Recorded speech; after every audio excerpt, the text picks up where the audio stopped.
Tipp Today, in association with Slattery's of Pecan, your main Peugeot dealer for over 50 years in the Premier County. Slattery'sGarage.ie.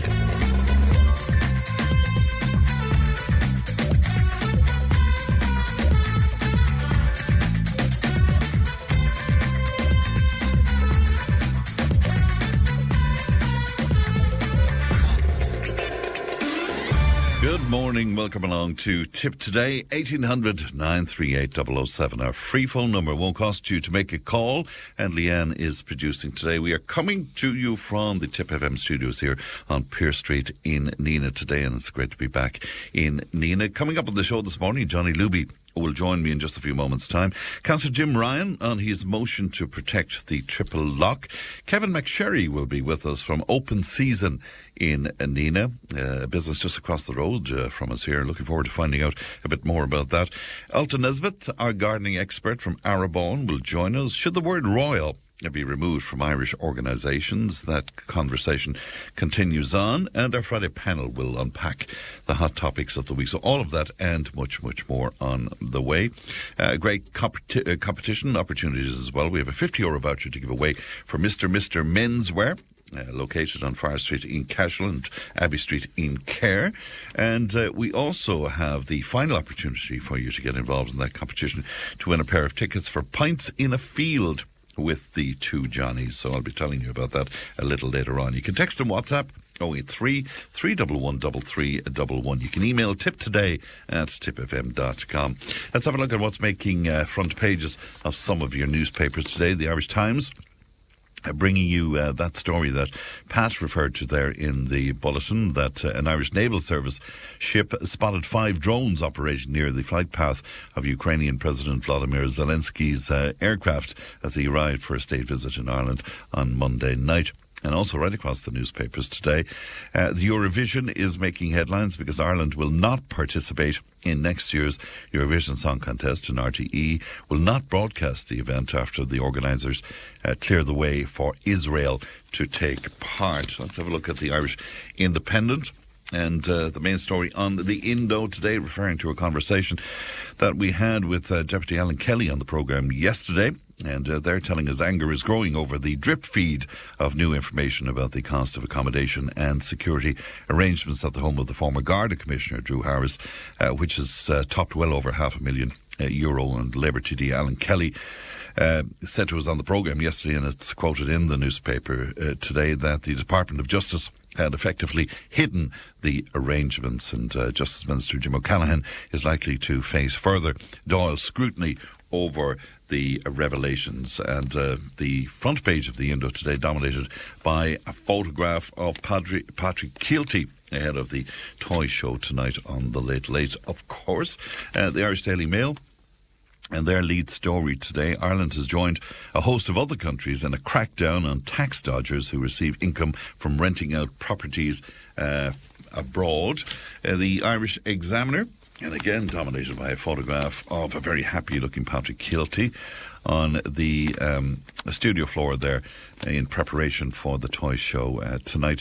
The lead story on the Examiner today: the Kerry businessman who was jailed for 12 years for the importation of the state's largest ever crystal meth seizure now faces having part of the proceeds from the impending sale of his €795,000 family home forfeit to the taxman.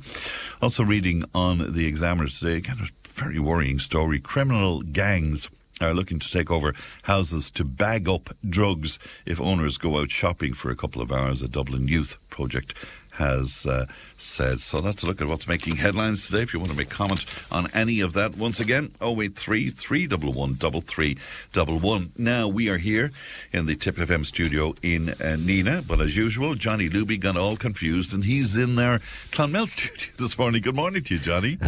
Good morning, Fran, and good morning to the listeners. Yeah, I'm sitting in the normal seat here. Ellie is in your seat. Very good. Very good. And she's a top-class pilot. She'd want to be with you on board. She'd want to be with you on board. How is it that we do this every time we get to Nenagh? We end up in Nenagh and you end up in Clonmel. I genuinely don't know, friend, but I can tell you this: the weather is cruel down here. I presume till the same up in Nenagh. It's kind of grotty, all right, for sure. But you're going to brighten things up for us, Johnny.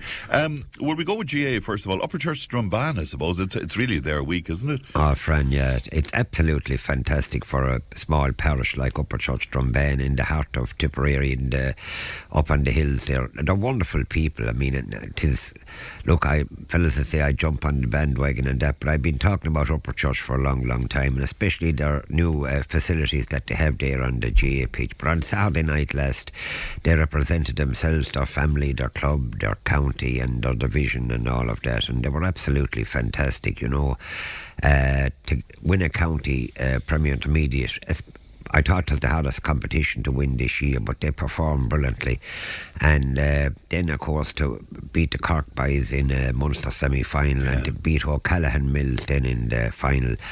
I know things went against O'Callaghan Mills, but that's why the referee is there. You'd be talking about players in hurling, football, soccer and rugby to have discipline, and if you haven't discipline you're in trouble, and they were in a bit of trouble, you know, and there's no point in really when we look back in the cold light of day and giving out about the referee and that. It was Upper Church Strumban's Munster final, and Fran in I think today is the 5th, a fortnight's time they play an All-Ireland semi-final, maybe against the Kilkenny lads who are in the final of the Leinster the Leinster final on this weekend, and that. So look, for them it's brilliant, Fran. And I went up there on Sunday. My man said let's go to Upper Church Strumban, so we did, headed for Upper Church, and that, Fran, I was I can say it now because Kirsten has gone to Mass. You swear to Christ, I was the captain. I was shouldered high into Ken's pub, and I said, I had to say a few words to him, but I said, I'm sorry for coming up here, because, God, friend, I'll tell you, it was... I saw Caught the Vendor in the middle of the whole lot, that wonderful camogie player. Yeah, she's married to the son of Ryan's there. He has the Tipp mid-aisle there, the sponsors of the Upper Church Strumban team, and looked us absolutely fantastic. Isn't that great? If they win the All-Ireland, sure, there won't be a cow milk for 6 months. But anyway, friend, I wrote a few small lines. Did you? Yeah. Upper Church, Strumban Upper Church are certainly alive. They've made their mark for the year 25. On Saturday night last, they gave us many thrills when they overcame the famed O'Callaghan Mills. Kieran Short was the man who guarded the goal. Here once again he played a starring role. Mike Lavery and Dean Carew were doing fine, flanking that horse of a man they called Keith Ryan. Niall Grant and Gavin Ryan were seldom bet, with a top-class man at number 7, Tony Corbett. Centre field had Dermot Grant and Darren Ryan playing brilliantly at numbers 8 and 9. The Shanahan brothers Luke and Paul, top-class men on the hurling ball. Phelan, Fahy, Pat Ryan and Padraig Green gave an exhibition. 'Twas brilliant to be seen. So congrats to everyone and all concerned, a marvellous victory for which you've well earned. It's brilliant for you for the year 25, and thanks be to God it's wonderful to be alive, to see the black and amber and it flowing high on the hills of Upper Church Strumban that seemed to touch the sky. So, Fran, well done. Listen, look, I'll tell you, we do it for the crack and that, and then of course we came back by Mary the Peelos. Fran, I said it before that it is, well, I think it might be in the process of being sold, but the name alone, Fran, it is a real catchy name, isn't it? Mary the Peelos, you know that. Where were you last night? It was Mary the Peelos. Where the bloody hell is that? You know, you have to explain where it is. But look, well done to them, Fran. And look, they're training hard now, because they did give it a fair lash the Sunday, Monday and Tuesday. I think they were back just one night this week, and I suppose it is back to normality now because they're playing in a fortnight's time. They're only 60 minutes away from Croke Park, and well, it might be back to normality for the players. But Fran, for a year for Tipperary, we say look for the county itself to have won the hurling and that, and this really seals the deal insofar as that our clubs' championships are going well, you know, and that, so. Yeah. Great stuff. And you're going to talk to us about a big result there from Oil Rovers as well. That's right, Fran. In the under-21A football, they beat Clonmel Commercials, and Alba Rovers beat Golden the other night. They're in the final against Cashel in the under-21s. And now you have the under-21B this weekend, where in hurling, Knockavilla Kickhams, they play Kappa White Gales. That game is on in Harty Sunday at 12 o'clock. And in the A final, which is on in Bench at 2 o'clock, Alba Rovers take on Golden Kilfeacle, who are having some season, thanks be to God. And that I know Holy Cross and the Sarsfields are in the mid-final. They both won battling semi-finals, but Holy Cross, I suppose, are going for the 3, 4 or 5 in a row, and they have 13 of last year's team, not of the panel but of the team. And that I just feel that somebody said to me that the lads are getting an awful lot of hurling, and the clubs that are involved, the likes of hurling and football, the likes of Alba Rovers and that, and then you have Holy Cross players and Tulla Sarsfield, they're in the mid-final, and of course they're training for the Harty Cup, because they're possibly one of the favourites this year to lift it again. The same thing up in Nenagh, there in North Tipperary and Borrisoleigh, and those players. Fran, they're getting some amount of hurling and football inside in the depths of winter, but look, it's amazing, isn't it? Absolutely great amazing. To rugby then, and Munster, sadly they were beaten, Johnny. Yeah, sadly beaten by the Stormers after leading 21-6 and that, but the Stormers came back. But I suppose this is the big weekend in starting the Heineken Cup, where Munster travelled to Bat at the weekend. The match is on, I think, tomorrow evening at 8 o'clock, and of course the pubs and clubs and the whole lot will be there cheering, but they're going to find it very hard to beat Bat. I think we have a full team out, where no, thanks be to God, no injuries and that, but it's a wonderful time for Munster rugby, but they're going to earn their keep over against Bat. And we got a lot of slagging last week about your geography when you said Bath was in London. I haven't. It is in England, that's all I know. But where is it? It's in Somerset, I think, isn't it? Yeah, it is. Yeah. I listen. What difference does it make to the across the waters and that is somewhere over? It's like, where's Mary the Peelers? Look, just keep going until you find it. But Bat and that. But we had defeats then for Nenagh, who are finding the going tough in the 1A of the top league in rugby. Cashel were beaten Cashel got a point, I think, out of the game, or maybe 2 points. They could do with getting a victory now to get away from the middle of the table. And of course a big victory for Clonmel. They're top of the table now at the moment, and fair play to them. And in junior rugby then, top of the table is Kilfeacle and District, only by a point or two. They had big matches before Christmas, and they have bigger ones afterwards, where they'll have to travel to Tullis, and never easy to come out in victory there. And I'm just after getting a confirm, Fran, on my modern mobile phone that Bat is in Somerset, wherever the bloody hell that is. I'm as wise now. But and of course Clanwilliam are going well as well in that league, so there's bigger games after the Christmas, please God. All right, very good indeed. Did you want to have a word about the Eurovision and that announcement that RTE won't be taking part in it now, or broadcasting it, in fact? I thought that about heading on the Irish Examiner this morning. Johnny Luby, absolutely thrilled. that is, and of course, Alan Shatters comes on. I think he was the Fine Gael minister at one stage there, and he said it's an embarrassment that they are not going. Yeah, that's what he said. But I think to the bigger... Alan Shatter is Jewish, of course. And, Well, I think to the bigger embarrassment when we sent Dustin the bloody turkey. Well, that was an embarrassment. That was a huge embarrassment. Some of the other entries were embarrassing as well. I'm desperate. I'm absolutely thrilled at the moment. So it's not the political aspect of this. You just think we shouldn't go. No, anyway. Not at all. I thought we shouldn't have went since Dana gave up singing. What about poor old Johnny Logan? I mean, sure, he did. He did remarkably well, didn't he? And was it Butch Cassidy or sang Walking Butch Moore? Butch Moore. I knew it. Butch Cassidy. sang Walking the Streets in the Rain. He did indeed. But back listen, about 67 we had a meeting last night in Sir Rowlands about the this thing of the song contest, and we had Joey Doherty from New Inn and Tony Coney from Kilfeacle. They were both chairman and vice chairman, and there was only myself then at the meeting as well, because Trevor and Fozzie Stack and them had no interest in the outcome. But Joey Doherty is absolutely disgusted with RTE that it should be shown. Right. Now, Joey hasn't a note in his head, but I think he was just getting... Anyway, look, listen, that we will get on to somebody else. Absolutely, yeah. Do you want to talk about the tractor run for Scull Cork? That's right. Is that tomorrow, is it? Yeah, that's tomorrow evening in Cahir at 4 o'clock. It's been organised by Bernard Sheed and the lads there from Dualla, and fair play to them. They have taken Scull Cormac on board, because, as I've keep saying every weekend, look, Fran, they need the twine and that. Yeah.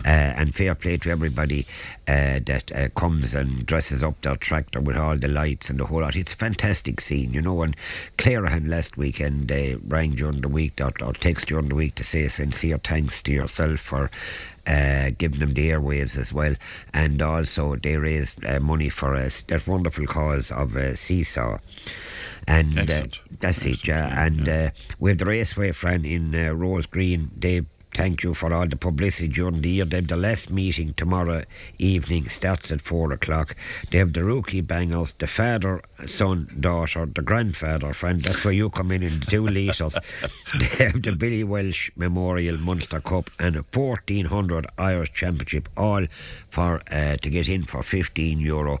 A great 3 or 4 hours to put down there, and maybe you'll bring down the grandchild. Wouldn't it be great altogether? Boherland Duella, then, the draw for the car, is that ongoing, John? It is ongoing, yeah, Fran, and absolutely flying it. It would be with the likes of all the lads involved, of Tony Lacey and many more people out there involved in it. And of course this free pint that Tony has given, that's a huge catch altogether, you know. And that's, or a free drink, I should say, that whatever you want to bloody well drink, that's it. Yet it is on for the car, and there's probably 2nd, 3rd, 4th and 5th prizes. Fran, they have a magnificent setup there in Borlahan, you know. Anytime you pass by the town academy, it's a great facility out in the middle of the countryside, you know. It's fantastic. Yeah. Have you finished that St. Michael's book yet? No, yeah, Fran, I have. Yeah, it is a marvellous read. It took you long enough. I know, yeah, but you see, I couldn't be reading it above an upper church last week, could I? After they went in the Munster. Well, I'd love to see you taking out a book up at the bar. Wouldn't it be great? Yeah, I know. 80 years of stories, of course. That's right, yeah. It is, yeah, and I had something else to talk about there now. I can't. Hold on a second. It must have been a lie, Johnny. No, it didn't. We'll see the Scull Cormac, the Raceway. Oh, Rathkeevan. Oh, that's right, our mutual friend Eddie Golden is there. Yeah, Eddie Golden is there on Wednesday next. That wonderful nursing home there between Cahir and Clonmel. Marvellous place altogether. And Eddie Golden plays there next Wednesday. He'll take off the superintendent's uniform and he'll put on a glittery jacket. He might leave it on and frighten the life out of them all. But anyway, yeah, Eddie is playing there. I got some kind of an invitation to come down at 2:30 on Wednesday next. So hopefully, please God, I'll get to Rathkeevan on Wednesday next. And of course we were talking about the maternity ward last night in Sir Rowlands, and yeah. Why were you talking about the maternity ward in Sir Rowlands? Because Tony Coney is expecting the expecting the cows to calf the 20th of January. So if Mr. Murchan is tuned in, Mr. Coney will be in the ward from the 20th of January until sometime the end of February. So, friend, it is tough times for the farming there today, isn't it, really, with a day like today above them. They're feeding animals, some of them are out in the fields and more of them are in sheds and all that thing. God, it's tough going. But anyway, thanks to tough going, and some of them with a hangover out there. Especially up in Upper Church, I'll tell you that. Sure. All right, Johnny, well, it's great to talk to you. And it's a pity we didn't meet up in person, but you got the studio wrong again. I did, yeah, but you see, it's like everyone else. Thanks, but I was supposed to go to Nenagh, but thanks, but God, I didn't get up there because why? I'd find it very hard to leave. Is it Philly Ryan's pub? Is it? Oh, stop! Where Shane McGowan and I've often said it. He's the only one really that can sing. Merry Christmas, me ass, and I hope it's your last and all that. They're the only lines I know about it. But look, he's a great guy. Did you see? You saw the mural, did you? You saw the painting of him on the building. I did, yeah, Fran. Absolutely fantastic. And of course, Fran, so there was table quiz the other night to know what is the dearest thing on four wheels. Well, what would you say it is? I don't know, Johnny.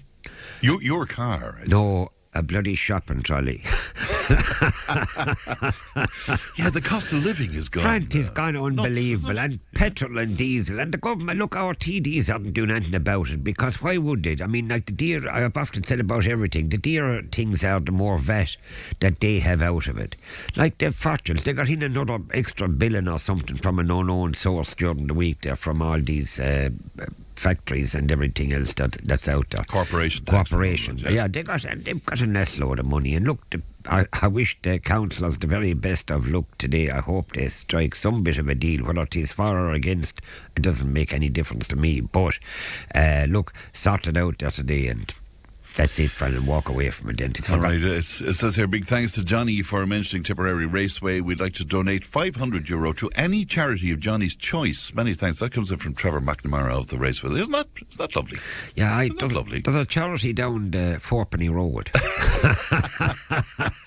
Hey, Fran, look, I have a heap of charities out there, but mother of God about all right, well, tonight. you might like to make contact with Trevor, and you can come up with something. Hey, thanks very much. Absolutely. Hey, fair play to them. You know, Fran, everything is appreciated. Brilliant. Isn't it just? Thanks. All right. Listen, great to chat as always, Johnny. Thanks very much indeed. Thank you. Thanks, Miguel. Thanks. Good morning to you. That's Johnny Luby there, the Paddy Kavanagh of the Fourpenny Road and all of that, the stony grey soil of the Fourpenny Road. We're live from Nenagh today. We'll take a break. Back in just a moment.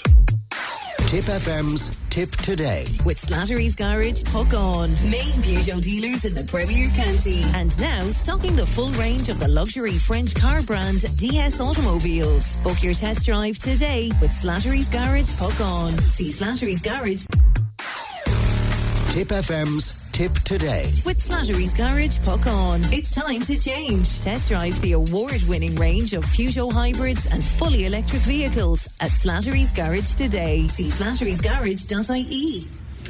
Now, Councillor Jim Ryan has tabled a motion for Monday's council meeting calling on the council to support his call not to abolish the triple lock. And Councillor Jim Ryan joins me now. Good morning to you, Jim.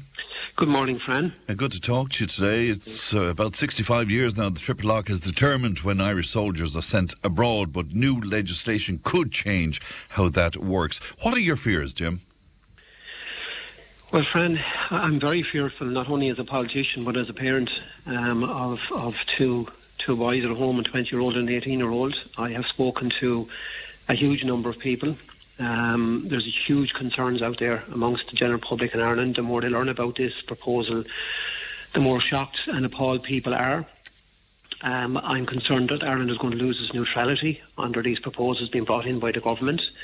I'm concerned for our Irish Defence Forces going forward as regards the type of missions, overseas missions, they're now going to be sent to, and it's an attack on our democracy, because this should be put to the people of Ireland whether we should remove the triple lock or not. There should be a referendum on this. It shouldn't be just a vote in the Dáil where Fianna Fáil, Fine Gael, and a number of independents, including one here in Tipperary, have the majority. And, I don't think it should be left in their hands to make one of the most important and crucial decisions that has ever faced this country. This could possibly end our neutrality. It could possibly send our children and our grandchildren to war. And I am really concerned over this, and it's something that I will fight tooth and nail as a public representative and as a parent to try and stop. And I think there should be a huge campaign out there, Fran, to really stop this from happening. It's complex enough, Jim. If I could just give a few lines on it. Just the triple lock, it describes how Ireland decides to send Defence Forces personnel overseas. It involves UN approval, a decision by the government, and a vote in the Dáil. Now, what the government is looking for is to get rid of the UN approval. Does that sort of sum it up? Correct. You're exactly correct in what you're saying there, because it is very complex, and I don't want to bog down people here. Yeah. I think we need to keep this very simple, to the point and to the fact, and not let government TDs bog down people, complicate it and confuse people. The simplicity of this is that our neutrality is at risk. The simplicity of this is that going forward, if these proposals are passed, a future government or the present government can send Irish Defence Forces to any type of overseas deployment that they so wish. It only requires the approval of the Irish government and a vote in the Dáil. So whatever government has the majority, can vote this in without a UN mandate. And that is the big worry that I have, and the worry that a lot of people out there have. And a lot of people don't understand what's happening.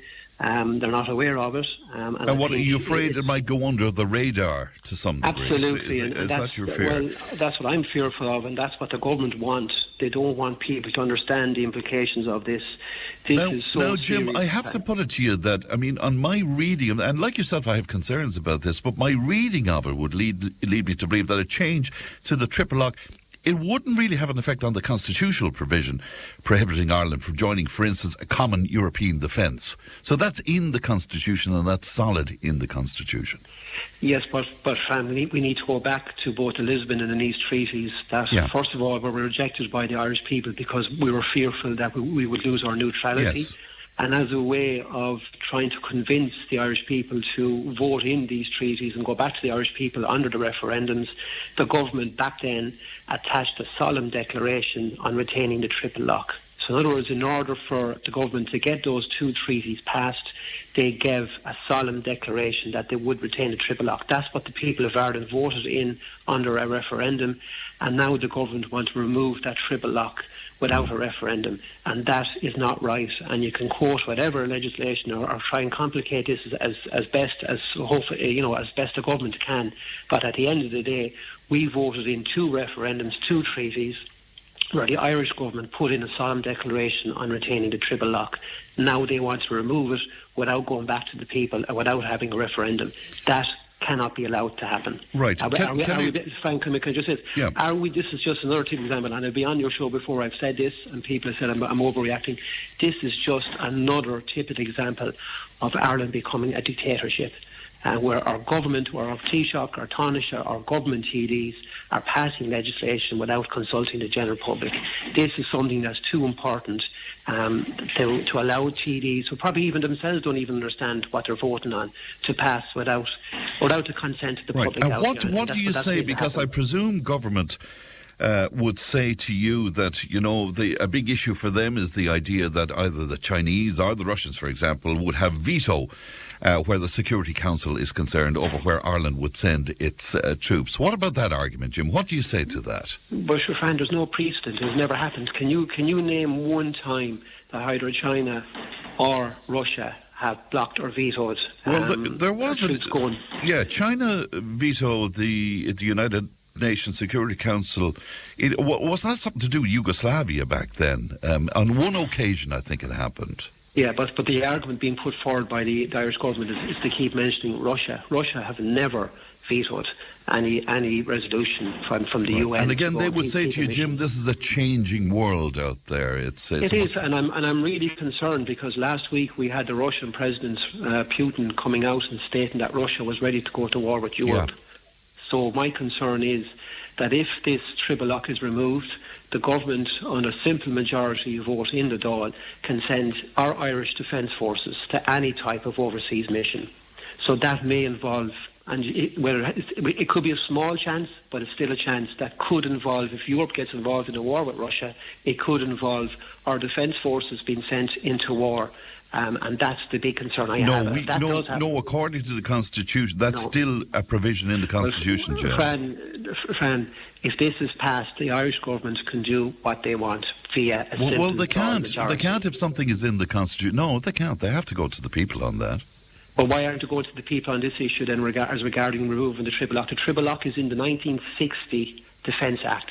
It was passed, it was included as a solemn declaration in both the Lisbon and Nice treaties. There's legislation for you where the triple lock is mentioned and stated in. So by a simple decision being made by the government in the Dáil without consulting the people, they're now going to change legislation going back to 1960, two treaties that were passed by referendum by the Irish people. So there's legislation that the government are going completely against by removing the triple lock.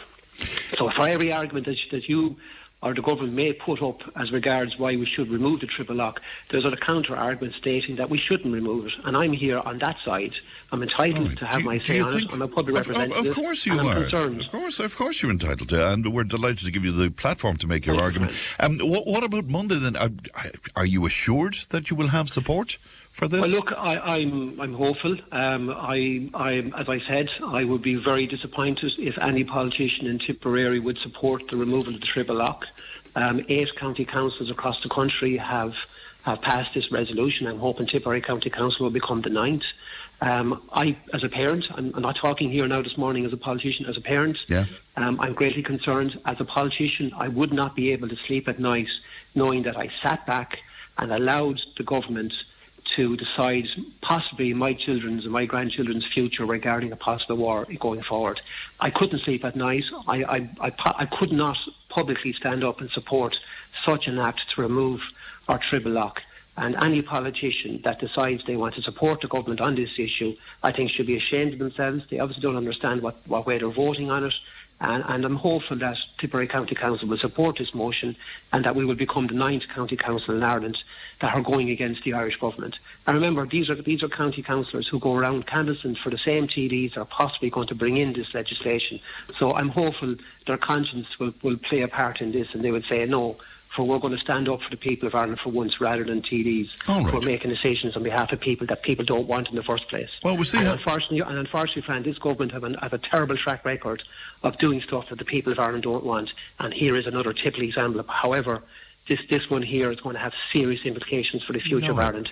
I must leave it there, Jim, but we'd be happy to talk to you on Tuesday morning following the meeting on Monday. Good to talk to you, Jim. Thanks for your time. Thanks very much, man. Thank you. Bye-bye. That's Councillor Jim Ryan speaking to us there. We are live from Nenagh. Back in just a moment. Tip FM's Tip Today. With Slattery's Garage, puck on. It's time to change. Test drive the award-winning range of Peugeot hybrids and fully electric vehicles at Slattery's Garage today. See slatterysgarage.ie. If it matters to you, it matters to us. Call Tip Today on 1-800-938-007. And you're very welcome back to Tip Today. We're coming to you live from Pearse Street in Nenagh today. Catherine was on to say, good man, Jim Ryan, one politician with a brain, it says here, and that's all in higher case as well. So Catherine is shouting at me this morning. Somebody else says, Fran, President Putin said that he was prepared for war with Europe. If Europe attacks Russia, it was in response to the Italian Defence Minister threatening Russia with preemptive stuff going on there. You'll have to let me think about that. 1800 938 007. Now, Kevin McSherry and his wife Lorraine have been running Open Season in Nenagh for 3 decades, and I'm delighted to have them both in studio with me. Good morning to you both, and thanks for coming in to us today.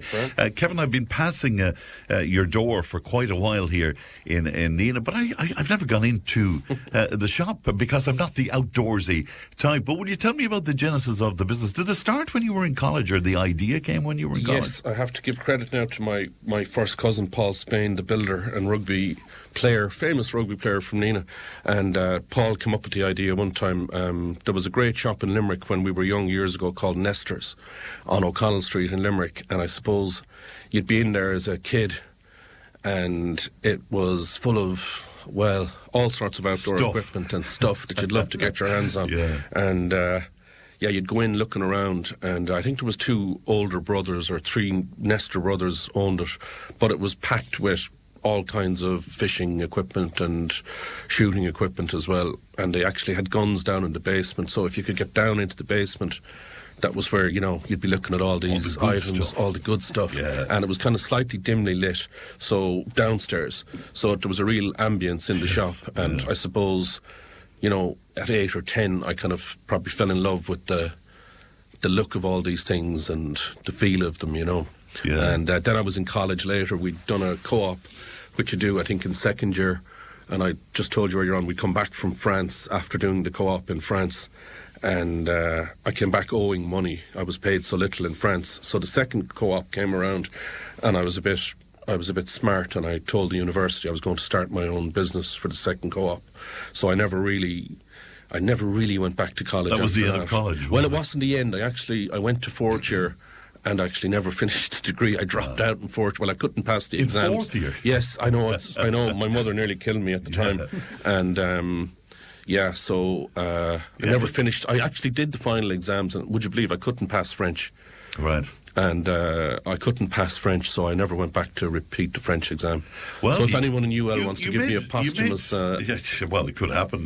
But you made the right decision, because, I mean, the business has been tremendous, hasn't it? Oh, it has been very good, and very good to me. We've been through one big recession. I suppose we started it coming out of recession in the 1990s, and we survived the big bank crash after 2008 and post-2010. And I suppose we're in the modern iteration of it now after Lorraine came on board and built the website, openseason.ie. And you took it online about 2019 or so, was it? I started it in 2018. I used to work in the corporate world, and I was travelling an awful lot and away from the kids and all of that, travelling to the UK every week for work. And then I was made redundant. The company was bought out a couple of times, and eventually my turn on the merry-go-round came to a finish. So I was made redundant in 2018, and when I was off, I was applying for other jobs, etc., clearly thinking I would continue working in some sort of corporate environment or other. But I said while I was off, I would put the business online, which was well overdue at that stage because a lot of our competitors already had websites. Yeah. So the rest is history. I'm still working with Open Season. Really, really enjoying working for myself as opposed to, a big corporate. But being online during COVID, that must have been a boost, because I know that was successful for a lot of business. It was absolutely. Yeah. It was almost the making of us. Very stressful. I do remember the day that Leo Varadkar announced that the lockdown, and I was coming back from a funeral in Kerry, which was probably the last social interaction anyone had for a long time, sure. And Leo Varadkar made his announcement, and that all shops would be shut, and of course all of our financial eggs are in the one basket now. So I'm driving along nearly having a heart attack, wondering, oh my God, what does this mean for us? And luckily the website was up and running and established at that point, and suddenly we were hearing the bings of orders coming in, because obviously people were restricted in their movements, and people who had never fished before took up fishing. People who had fished when they were kids wanted to show their kids how to. Everybody wanted to find something, be it walking up a mountain, something they could do within their 2K or 5K. And it really was absolute, going from thinking we were going to, the business would pay the mortgage. We were thinking, how would we pay the mortgage? How would we support the kids? It actually turned out to be the exact opposite. So very grateful. Isn't it amazing altogether? Yeah, and just for clarity with Open Season, what exactly do you sell? We sell a mixture of stuff. Yeah. All outdoors. Now, we're not when people say it's outdoor sports, we don't mean jogging or, it's things that are outdoors. So fishing tackle, we've traditionally done firearms, hiking boots, hill walking, binoculars, right. All manner of stuff that you can use outdoors. And I have a thing, one of my kids said to me, why don't we do more electronic stuff? And I have a thing about electronic stuff because it gives trouble. When you're using it outdoors, it gets wet. And I said to my eldest son a number of years ago, that's why it's just trouble. Yeah. So I try and avoid electronic items, because we're not an electronics shop. Yes. And people are using them outdoors. They get wet, and anything electronic outdoors, it can be troublesome. So a we friend avoid of mine used to describe himself as an analog man in a digital world. That would be me. Definitely. But I wanted Lorraine to tell you about during COVID. We got really busy really fast, and it was one of the most bitter things that ever happened between us. We were packing orders one day. The shop was torn to pieces. We were just packing orders 7 days a week. We had no staff working. We were doing it all ourselves, and we were there anyway. And the two of us went for the same cardboard box to put stuff into. And we were running out of boxes. There were no packaging. Yeah, they were all. Everything was under pressure. So we both went for this box one day, and we had an enormous row over a cardboard box. It's my box. Yeah. It was so bitter. It nearly came to blows. The bitterest argument we've ever had in our entire marriage. Over a cardboard box. Exactly. Yeah, but then we had to just get over ourselves and laugh. Half an hour. It was actually fun. Isn't it great? Are you doing something special for people listening today in terms of a reason to go into the shop, Lorraine? We are absolutely. We're offering a 10% discount to any listeners of Tipp FM today. So if you go on our website, or if you come into the shop and you quote Tipp FM 10, that's the number 10, at checkout, then you'll get a 10% discount on your entire order. Okay, so Tipp FM 10, when you go into the shop and you'll be looked after. I know you've been kind enough to give us a voucher as well. We won't give it away today. We'll save that till Monday if that's perfect. Okay with you. Christmas is coming. What about some ideas for gifts if people want to go into open season? Well, you know, I've been telling, just to go off that just for 2 seconds, I've been telling Lorraine for years that she was really lucky, you know, that she came to Tipperary. She's from Kerry. And we're and then, a mixed marriage. And then you know, The Lonely Planet came out a couple of months ago, and you'll know that, Fran. Yeah. They recommended Tipp as one of the places to go to visit in the world. Yes. So I had to laugh because I said the thing that The Lonely Planet forgot to mention, there's a list of miles long about what's great about Tipp. Yeah. But I said they left out the one big thing about Tipp, and that's the Tipperary man. And in my own, and like myself, women have been coming all over from all over the country for years to try and get a Tipperary man. And Lorraine actually But I'm sure you're appreciative of that, Lorraine. Highly. So 24 her hours a Christmas day. present arrived 25 years ago when she got a Tipperary Very man. good. Yeah. Well, if we leave that Christmas present aside, what about ideas for people out there if they want to drop in? I call these my economy barometer. Okay. And they're binoculars. Oh, and yes. I have found over the years that they're immensely popular at Christmas. They're great for farmers, hill walkers, bird watchers. People love a nice pair of binoculars. But it also seems that they seem to sell best when the economy is in a good position. Oh. Yes, and it's I could prove it, you know, over the years. When the economy is going well, people like to buy a nice treat, a nice pair of binoculars.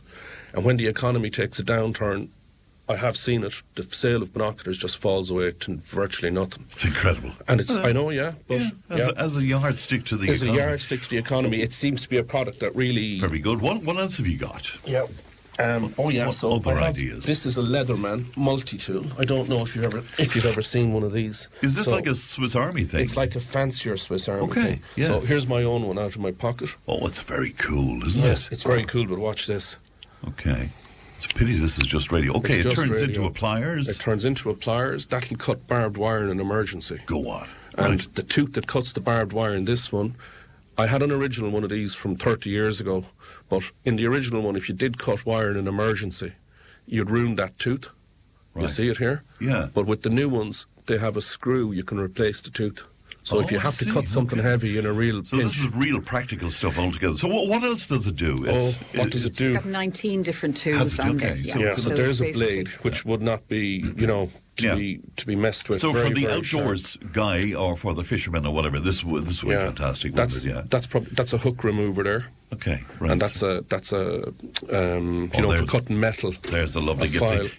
We're just about running out of time. So what some other ideas from you, Kevin, if we could? Oh yeah, big seller this year.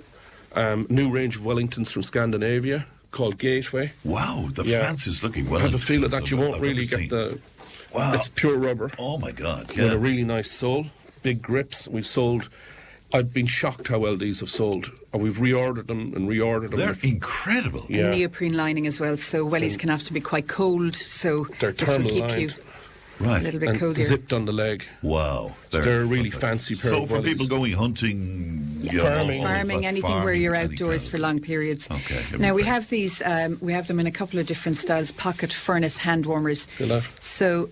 Kevin has one here that's already lit. It's gorgeous, isn't it? Okay. You can keep that in your pocket if you're watching a match. warms your hands. Warms your hands. If you're out watching a rugby match in the winter, if you're farming. or $12.99. Okay. So these are lovely stocking filler ideas as well, these kind of things. Headlamps for walking in the evening or for if you're going out getting... very fancy looking headlamps. Absolutely. Yeah. And leaves your hands free. Okay. But they're brilliant. Lovely. So look, drop in and you'll be giving people ideas, I guess, Lorraine, if they need them for... There's also, just to mention, on the front page of our website, we have a whole section dedicated to outdoor Christmas gift ideas. So just the front page of the website and... And remember today, what is it, Tipp FM 10 for Tipp FM 10 if you want to go in and get a bargain there. But also, a lot of people, you see, they don't know what to buy the fella in their life, particularly for Christmas. So why not go in and get some ideas? Lovely to see you both, and many congratulations. Thank you very much, Fran. Indeed. Thank you. News and information is on the way. Tipp FM's Tipp Today. With Slattery's Garage, Puck On. Main Peugeot dealers in the Premier County. And now stocking the full range of the luxury French car brand DS Automobiles. Book your test drive today with Slattery's Garage, Puck On. See slatterysgarage.ie. Tipp FM's Tipp Today. With Slattery's Garage, Puck On. Over half a century driving the people of Tipperary and surrounding areas with quality, reliable and economical vehicles, new and used. Call the sales team today to discuss your next car or van on 067 24 111. Thanks, Pat. Welcome back to the second hour of Tipp Today. We are live from Pearse Street in Nenagh today. You can text and WhatsApp 083 311 3311. Good reason to text or WhatsApp now, because we have that €50 voucher to give away from Mr. Menswear. They're located on Fire Street in Cashel and Abbey Street in Kerr. So if you want to get involved in that, all you have to do is text or WhatsApp Mr. along with your name and your details to 083 311 3311, and we'll give away that voucher in about an hour's time. Right now, though, it's time for gardening, and glad to be joined in the studio by Ultan Nesbitt from Arabon. Good morning to you, Ultan. Good morning, Fran. Good to see you today. You have outdone yourself today, really, with everything you've brought into us. By the way, photographs of what you brought in is up on our social media platforms now. Will you just describe what I'm looking at here, Ultan? Yeah, really, this is it's a lovely time of year, especially going towards Christmas as well, that there's a lovely selection of plants that you can have as gifts for people. And we have a lovely selection of lovely indoor plants as well as some outdoor as well. So depending on which one, there's lovely things that you can have for either side of the doorway, let's say. Yes. What we have here is the lovely topiary type of holly trees. And I love holly at this time of the year. Of course, very Christmassy as well, but the ones that have lovely loads of berries on them as well. So we have a variety called J.C. Van Tall, which is kind of a self-pollinating variety, which is quite good. But we also have a Silver Queen there. That's the lovely gold and silver leaf on it. Or you can also get one called Golden King. But the Silver Queen is actually the male plant, and while the Golden King is the female that will have the berries on it. Yeah. So it's very important to have the two beside each other, so that you'll get the pollination and you'll get the berries on them. But you can also buy varieties that are self-pollinating, like the J.C. Van Tall, which is lovely dark green leaf with the lovely bright red berries on it as well. Other plants that are lovely for, let's say, if you have a warm kitchen. And always at this time of the year, everybody's busy making the Christmas dinner and stuff like that. So I love the poinsettias. The poinsettias are the lovely red bracts on them. They're stunning. They're absolutely stunning. Yeah, they're so easy to grow, really. Yeah. And we have them in. You can get it in pink. We have a lovely cream one there as well, or that bright red, which is particularly good. And these are up on a little kind of like a candlestick, almost like a standard. A mini standard is called, and they're particularly lovely, either in the hallway or even in the kitchen as well. They need the heat because they don't like the cold at all. So the warmer the room, the better, really, for them. Other things there that are really quite good are the lovely lilies, or even the begonias, or a thing called Calantio. And I think Calantio is probably one of the better ones. It's called Flaming Katie. And it's quite almost like a succulent. Is that the one you said plant. is very easy to look after, is it? Very, very easy to look after. That's the thing. If you're not very good with plants, this is the plant for you, because it's quite an easy plant to grow. And even if you break off a leaf of it and stick it into compost, it'll root quite well, so you'll have extra plants from it. But it's one of the most amazing plants, really, because it flowers throughout the year. So the Calantio, or Flaming Katie, is probably one of the most easiest plants to grow and has great colour right through the whole year. But lovely at Christmas time as well. Which is particularly nice. Other plants that we have as well are lovely berried plants. There is a thing called Pernetiae, or Gaultheria, sometimes they're called. Which one is that? These are the ones just at the very base. Oh, yes, see the red, pink berries on them. We can also get it in white as well. And they're particularly good. Lovely acid-loving plant. Lovely in containers. if you want to do a kind of winter container. And with those as well, of course, are the primulas, the pansies, the violas that you can intermix with them. Lovely trailing ivy, which gives a great effect as well. I love the silver ivies, which are particularly good. Hedra glacier is quite nice. Yeah. Or even if you wanted something type of like bulbous plants, which are good as well, are the lovely hyacinths. And the hyacinths give off great scent off them. And again, you can use them year after year as well. But lovely, you can get them in deep blue or pink or white as well. But I think the pink is probably the strongest scent off it, which is particularly good. Other plants there, which are lovely berried as well, is the solanum. Solanum it's a potato plant. It's related to deadly nightshade, actually. So it's the Christmas cherry plant there. Lovely bright orange berries on it. Again, it is quite toxic, so it's very important to don't allow your dogs to go at it or anything like that, because the berries are quite toxic. But they're lovely as an ornament, decoration, really, in an arrangement that you could have at the door. Tell us about the one you have right in front of us here, because I think that's stunning. It is. This is a lovely type of conifer. It's Picea abies, and it's a lovely Christmas tree. And I love those. And this is a living one, so you can actually plant it out into your garden.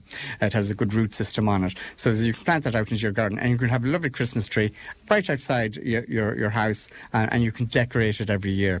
But it can grow up then to about, you can let it up to about 8 foot high if you wanted to. But a lovely conical shape to it as well.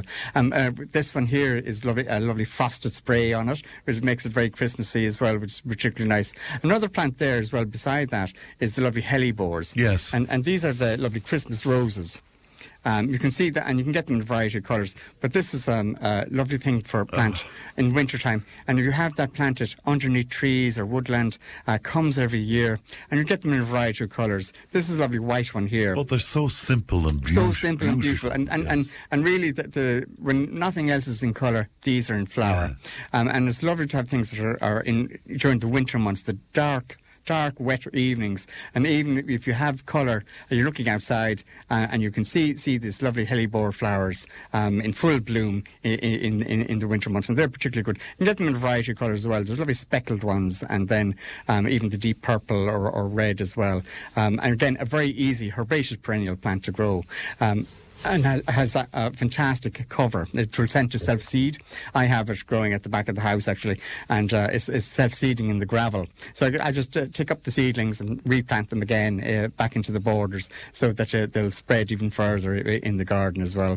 Other plants there that are very good in containers are the lovely cineraria, and that's the lovely silver cineraria. I think silver is lovely at Christmas time. It gives that lovely winter look to it. There's a thing called astelia, which is the lovely, almost like swords, like a sword leaf on it, which is particularly nice. So astelia, the cinerarias, and even there's a helichrysum, are lovely silver plants to have in your containers at this time of the year as well. So these are all lovely ideas as gifts, you think? They are. And really, if you want something that's quite good and showy, or even a larger specimen plant, really, are the lovely Hamamillus mollis or witch hazels. And I love those because they go to only about 12 foot high. They're a small tree, really. But the scent and the flowers that come on that at Christmas is amazing. Really, really strong perfume from and it. You'd have that indoors? No, you could have planted out into your garden. Okay. But what I would do is cut a couple of twigs of it and push it into a vase and the whole table, and the perfume, it would just perfume the whole house. Oh, you have that lovely scent. Or outside the door, as you say, on the way in. What I would do is have it outside the door, or have it near your patio area where you're going to sit, because it's lovely to have scented plants in the winter time near the house. All right, I would urge people, go on our social media platforms if you want to have a look at the array of gorgeous plants that Ultan has brought in to us. Would you talk to us a little bit more about Christmas trees, because you did touch on this last time round, and we've had a huge reaction right throughout the week about Christmas trees. One of the main ones that we seem to be getting in, Ultan, is making sure that the tree looks as fresh as possible for as long as possible. Can you give us some tips on that? Yeah, really, there's several types of varieties of trees. We were talking about. Obviously, we're talking about real trees. Yeah. There's different varieties that you can get, but the noble fir is is probably a very good variety to go for, because that has very tight needles on it, and it has that lovely layered effect on it. It holds onto the needles for a lot longer. But really, the whole thing with them as well is try and keep the base of it as moist as possible. So you can get these Christmas tree stands that you can put water in at the very base, which keeps it nice and moist, and that will hold onto the needles a lot longer. Or put the tree in a cooler room, even. They'll last a lot longer. Don't have it in the hottest room in the house. So in the cooler room, they'll last a lot longer. But really, there's a lovely one called the lodgepole pine or Scots pine. Sometimes people would use that. That has the very long needles. Now they don't last too long. That's the problem. Yeah. So always go for the noble fir or something like that. That lasts much longer. A much better variety that you could put on it. And it's very important, even to miss the foliage every so often, just so that it keeps them nice and supple. Oh, that's a good tip. Yeah. And so just spray. Just spray the foliage to keep it nice and supple, so that you don't get that dry heat. Yes. On the needles, so it makes it last much longer for you. But again, try and have as much water or moisture at the very base of the tree every so often, just to prolong the life of it. All right, could you ask Ultan about Christmas flower arrangements, because I want my table to look festive. Now, I'd say we get this question for you every single year. Do you have advice on that? I love table arrangements that aren't too tall, because you know, especially if you have a lot of guests around the table, you want to be able to see through. Of course, yeah. So really a swag, they're called. It's a long, low arrangement that you can put in the centre of the table, and really have things that don't go any higher than 4 inches, but use a lot of things that are out in nature. I love ivy. Ivy is a fantastic foliage that you can put into arrangements. And at this time of the year, you'll have it in flower, and you'll also have the blackberry on it as well. And that's very effective in arrangements. So especially if you have the lovely orchids in through it as well. It's lovely to have orchids, because they last for a very long time as in an arrangement, and they're quite beautiful really in it. But again, don't have it too tall. Keep it quite low. Integrate with lovely cinnamon sticks.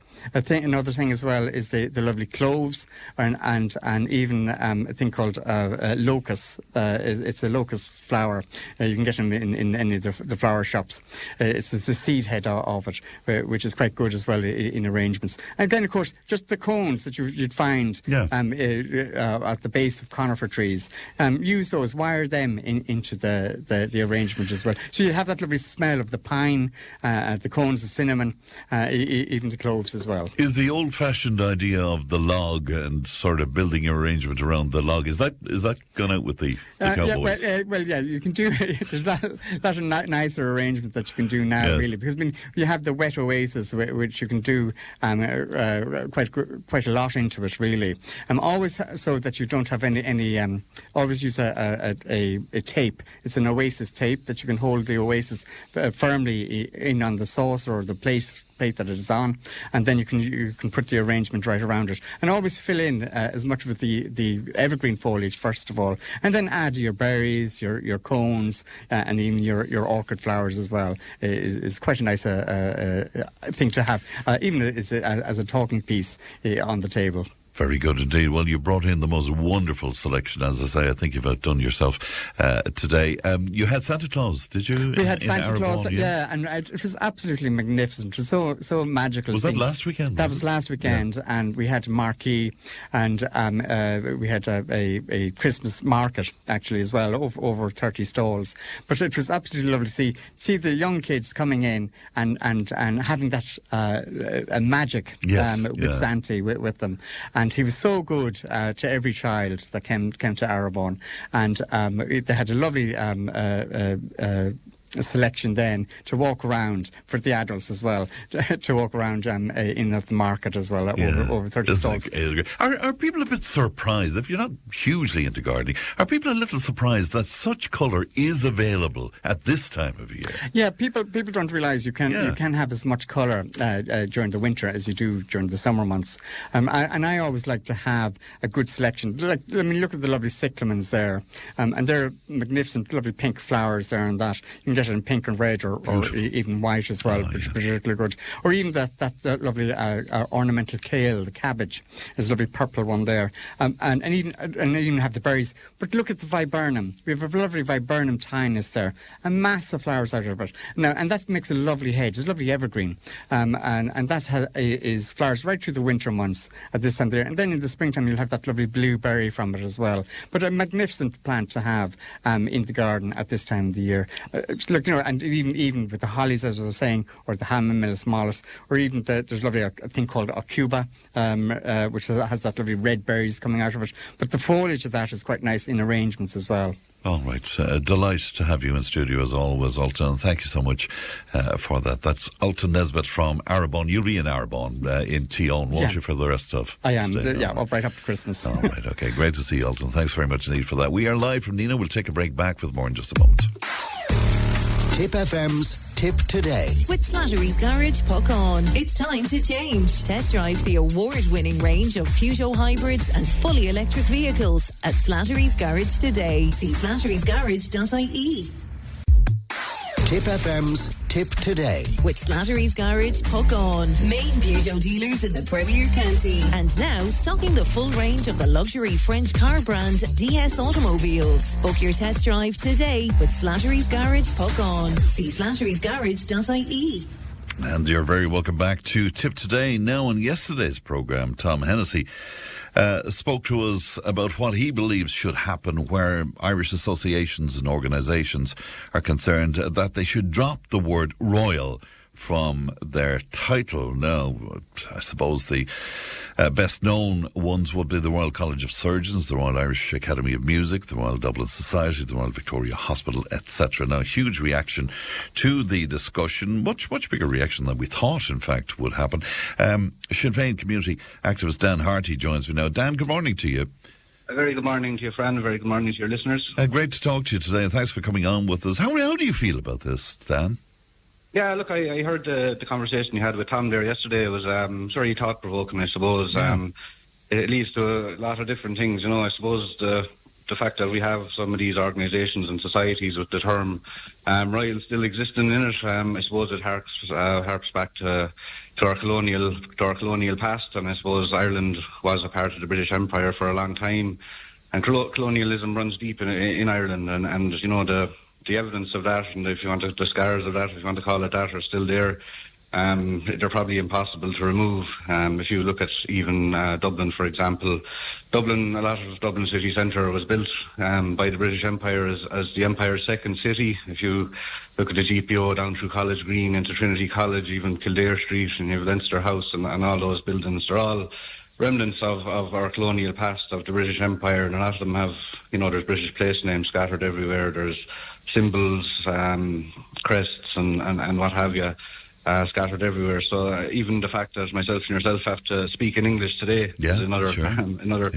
It's a stark evidence of, I suppose, our colonial past. And funny enough, Dan, that's the point I made to Tom, is that this is all grand, but where do you stop then? Yeah, well, this is it. Look, I suppose when you take, for example, when Ireland, when the Free State, when the treaty was signed, and the British troops left the 26 counties anyway, at least. There was, all state-run organisations, state government-run departments and stuff like that, but I would have had the royal insignia as a royal in the name. Obviously, were removed. If you take the royal, if you take the GPO, for example, it's often seen, obviously, now as a symbol of Irish resistance and Irish republicanism and what have you. But obviously, previous to that, it was the centre of British kind of administration and communications in the country. It was the Royal Mail building. Even if you see today, a lot of the post boxes, the old Royal Mail post boxes weren't removed; they were just painted green. Yeah. I suppose that's kind of some people would argue, and myself included, that maybe the Irish state itself, when the Free State, when it took power from the British, that they kind of just painted the whole thing green. It wasn't the revolution wasn't fully carried out, and it was kind of just a transfer of power where a lot of things weren't changed. Even you look at the Irish law and the Irish political structures and stuff like that, a lot of them are based off the former British system. So it's very interesting in that sense. But I suppose just to come back to the question, I suppose, of the societies that you named there, that still hang on to the and there's quite a lot of them as well, Dan. In fact, I mean, I named out 3 or 4 there, but I mean, there's a whole list of them here in front of me, you know. There is indeed. Like, I suppose you'd have to look at them individually as well, and take it on a case-by-case basis. I suppose nobody can change them. The government can't come in and change them. A lot of these are non-governmental, or kind of privately run by their own management boards and what have you. So they'd have to, I suppose, their own members would have to come to that conclusion themselves. There's some of them that will be slightly more complex. Like this comes from royal patronage, as you know, that as you said yourself yesterday, it was probably done to give an organisation prestige, extra prestige and glamour and credibility, I suppose, is what the idea of it was. Now, obviously, Tom rubbished that and says what prestige comes with the British royal family and that, and I understand where he's coming from. But that is, I suppose, why this was done.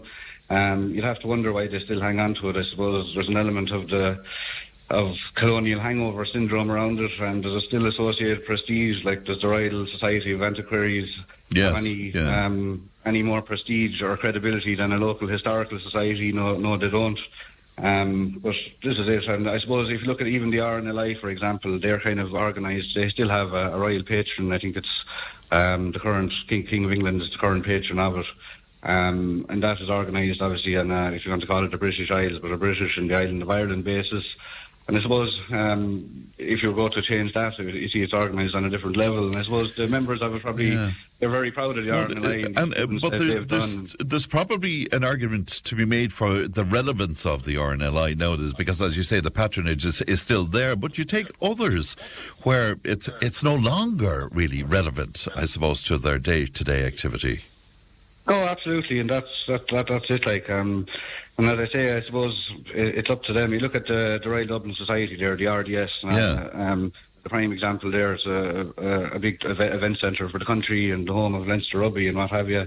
I suppose look, there's people from other traditions as well of Southern Unionists, and a lot of them would be, from South Dublin and stuff like that. So you have to be cognizant, I suppose, of other people's. And there's the Royal Cork identity. Royal Cork Yacht Club, for example, the Royal Irish Automobile Club, and it goes the Royal Institute of the Architects of Ireland, the Institute of Chartered Surveyors is a royal institution as well. So it's interesting, but you wouldn't go so far as to be militant about this and say it should all change. Would you, Dan, or what am I...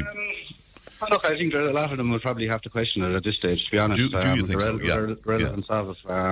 But again, I suppose there's no harm in throwing the question at them, but I suppose as you know, a lot of them are non-governmental organisations, they'd have to come to realisation themselves. But I definitely welcome the debate within their own Congress or whatever, AGM or whatever way they discuss their own organisation. It'll be interesting to see.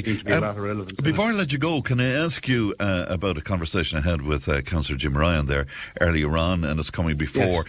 Tipperary County Council on Monday, the notion of the triple lock, and your own feelings about that, and would be what? Look, I welcome the motion to come before the Council on Monday. It's obviously around the retention of the triple lock and protecting Irish neutrality. This is a very important decision to be made. Look, I think for this to be removed by legislation, by government, when you look at the history of it and its inclusion in terms of the Nice Treaty and the Lisbon Treaty, is a very disingenuous move to make. I don't really trust Micheál Martin and Fianna Fáil with her neutrality, to be honest.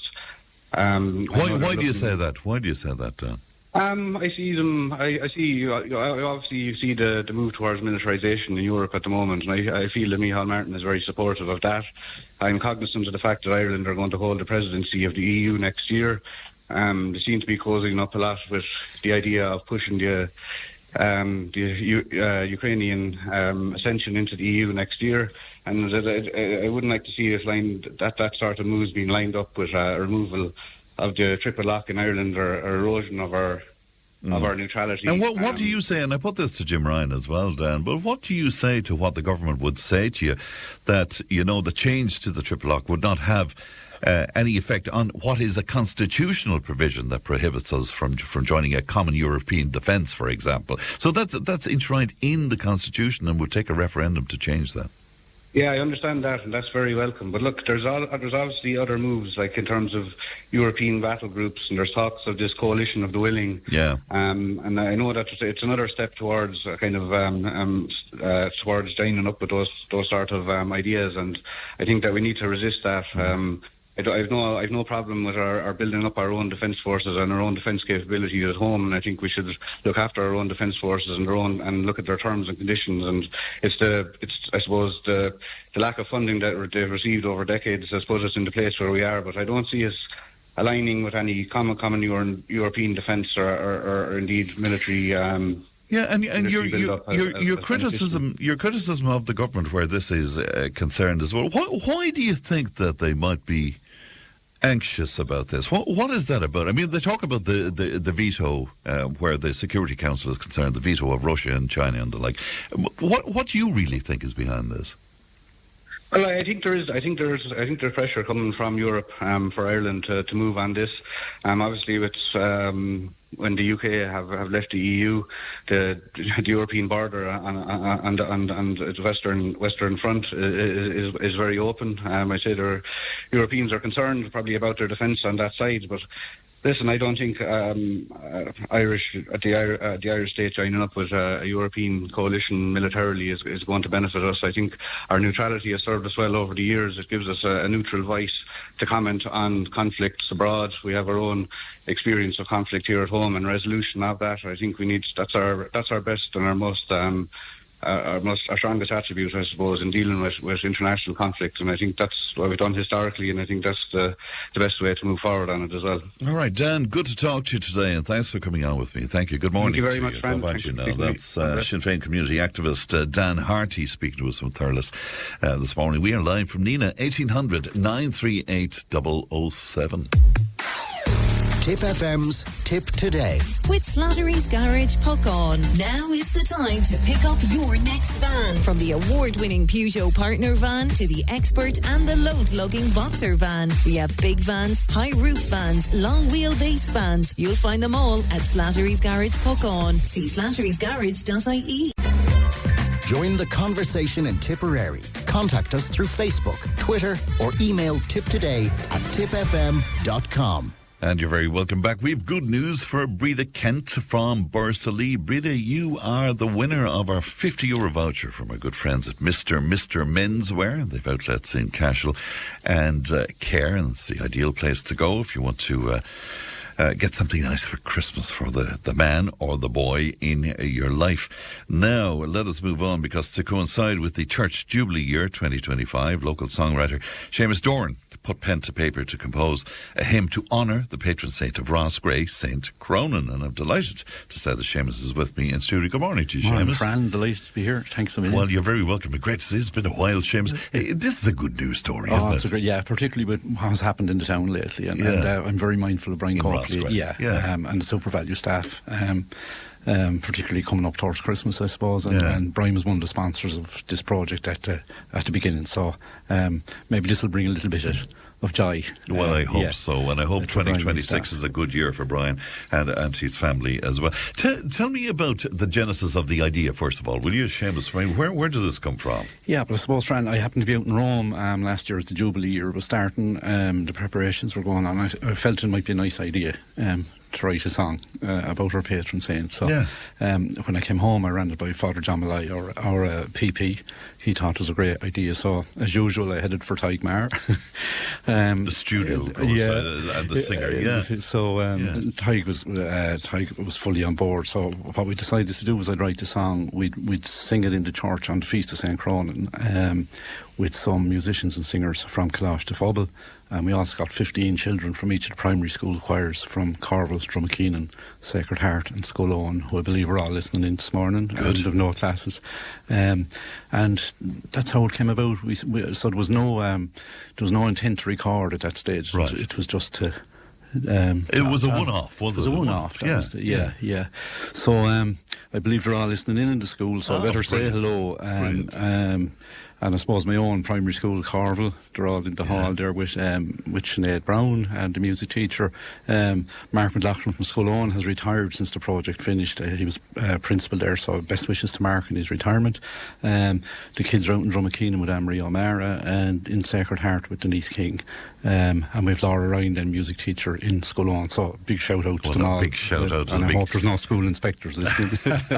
And a big happy Christmas to everybody as well. So before we talk about St. Cronin, tell me about this. You decided then to record it, and you went to our mutual friend, the great Peter Marr. Yeah, went out to Peter, and so we had Eamon Dwyer over for a Down Your Way as part of the pilgrimage season, I suppose, or the Jubilee year. There was a walk arranged to Monahincha. So Eamon came and did a Down Your Way in the Central in Roscrea. So Tig sang the song, and Father Malai at that point thought we should record it. Yes. So this is where it all sort of birthed from. So we contacted Peter then to see how would we manage this. So we had 60 children, obviously, to be recorded either out in Peter's or somewhere in Roscrea. Yeah. So obviously we had to think of noise reduction and stuff like that. So then there was funding. Yeah. So we approached Brian King from Premier Credit Union, and Brian thought it was a really good community-based project to get involved in. So the Credit Union came on board as the main sponsor. Soul Care Prayer Group in Roscrea made a serious contribution. The Parish Council, led by Pamela Landy, came on board. The priests of the parish, Fitzpatrick Travel in Roscrea, did shuttle buses out to Peter with the kids, because we could only get in sort of 5 or 6 at a time. Out to the studio, it's not amazing. So the kids had an amazing experience, and Peter lost his call, and he should have opened the creche. Don't be giving him any ideas now. He might just do that yet. You never know. So the recording itself was a big success then? It was, and Peter was excellent with it. So the kids got to ask Peter about equipment and famous people like Fran and Muriel that come in, and Nathan Carter, obviously, and so they had a really good experience. And I had a lovely message from John Slattery, principal in Corville, last night. You know, they're still talking about it. My parents in Duns last night, so it's after turning into a really good sort of news story, highlighting what's good in the town. And very memorable for the kids involved. Will you tell us a little bit about St. Cronin? Yeah, so Cronin was born in Ely O'Carroll territory around the middle to the second half of the 6th century. His dad's name was Oran. His mum came from was.Cllr. He was educated by scholars at various monasteries around the country. Then he spent time ministering in Connacht. Returned to his native area around the beginning of the 7th century. When he first came to Roscrea, then he arrived at the Holy Island, which, as you know, is the 31st wonder of the world. George Cunningham has often been on speaking about Monahincha. So he spent time there, sort of, I suppose, in peace and seclusion. And then he came back a short time after and opened his first monastery in Shanross Abbey, about a mile away from Monahincha. At that time, it was a densely wooded area, so pilgrims would get lost trying to find him. So what do? You build another monastery. So he moved into Roscrea then, and he built on the Schliedala, which would be one of the 5 main highways from Tara to Munster.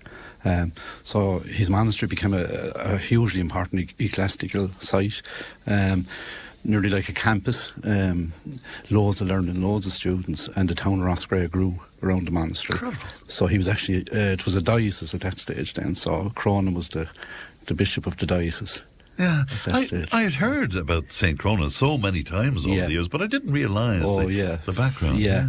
Held in very high esteem by his peers and other monasteries around the country. Yes. Highly noted for his hospitality and huge miracles attributed to him. So he was afflicted with blindness then in his old age, and he died in 640, and his feast day is the 28th of April. So incredible. That's our St. Cronin. And is this the first time he's been remembered in song that you know? I'd imagine so, and I'd imagine there's not too many patron saints around the country. So this was the first off. But look, it has really highlighted what's good about the people of the town, what's good about community, and I suppose what's good about our faith. And, all right, let's have a listen to the song. And again, I'm conscious that all the young people are out there listening to us, and particularly the young people who took part in this. So let's play it right now. It's called O Holy Cronin. That's it, Fran. Thank you so much.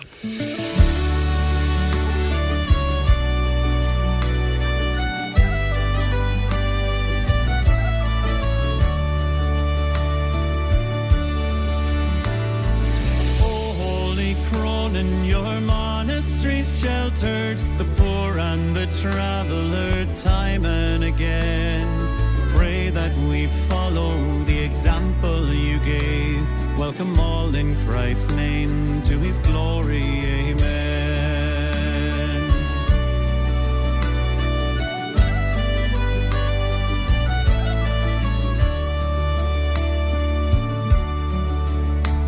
In the footsteps of Canas you retreated on our holy island.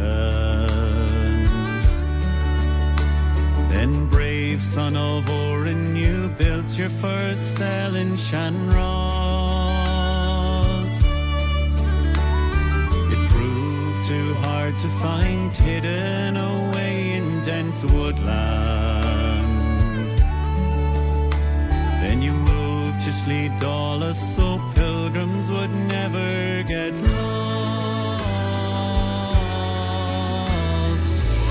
Holy Cronin, your monastery sheltered the poor and the traveller time and again. Pray that we follow the example you gave. Welcome all in Christ's name to his glory, amen.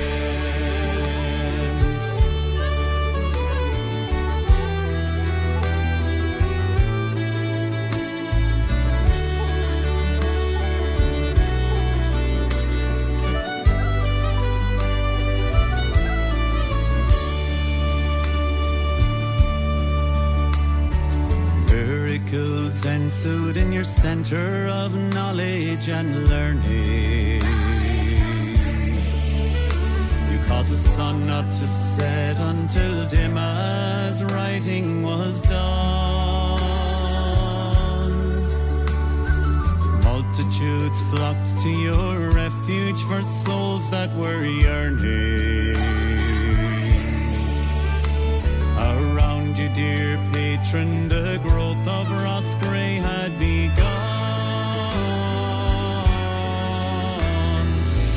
Holy Cronin, your monastery sheltered the poor and the traveller time and again. Pray that we follow the example you gave. Welcome all in Christ's name to his glory, amen.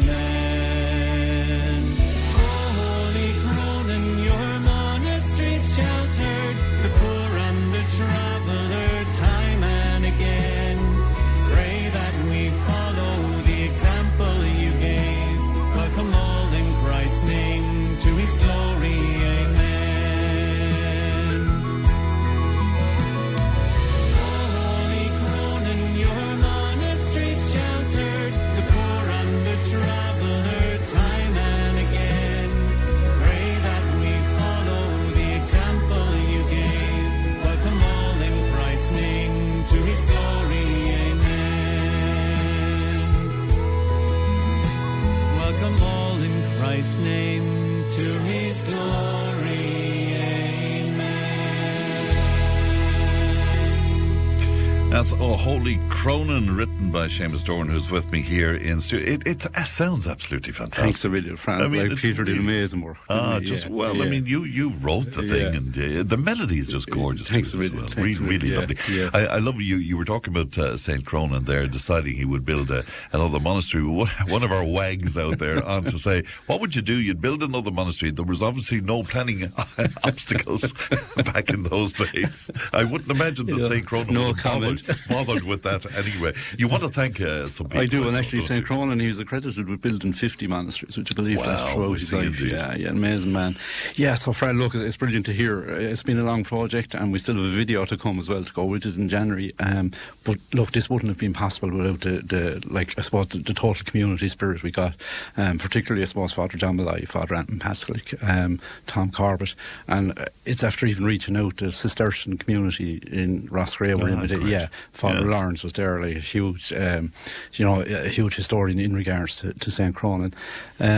Premier Credit Union once again, like they're so supportive, and huge thanks to Brian King, to the music teachers in the schools, the principals, the secretaries, and the was.Cllr prayer group.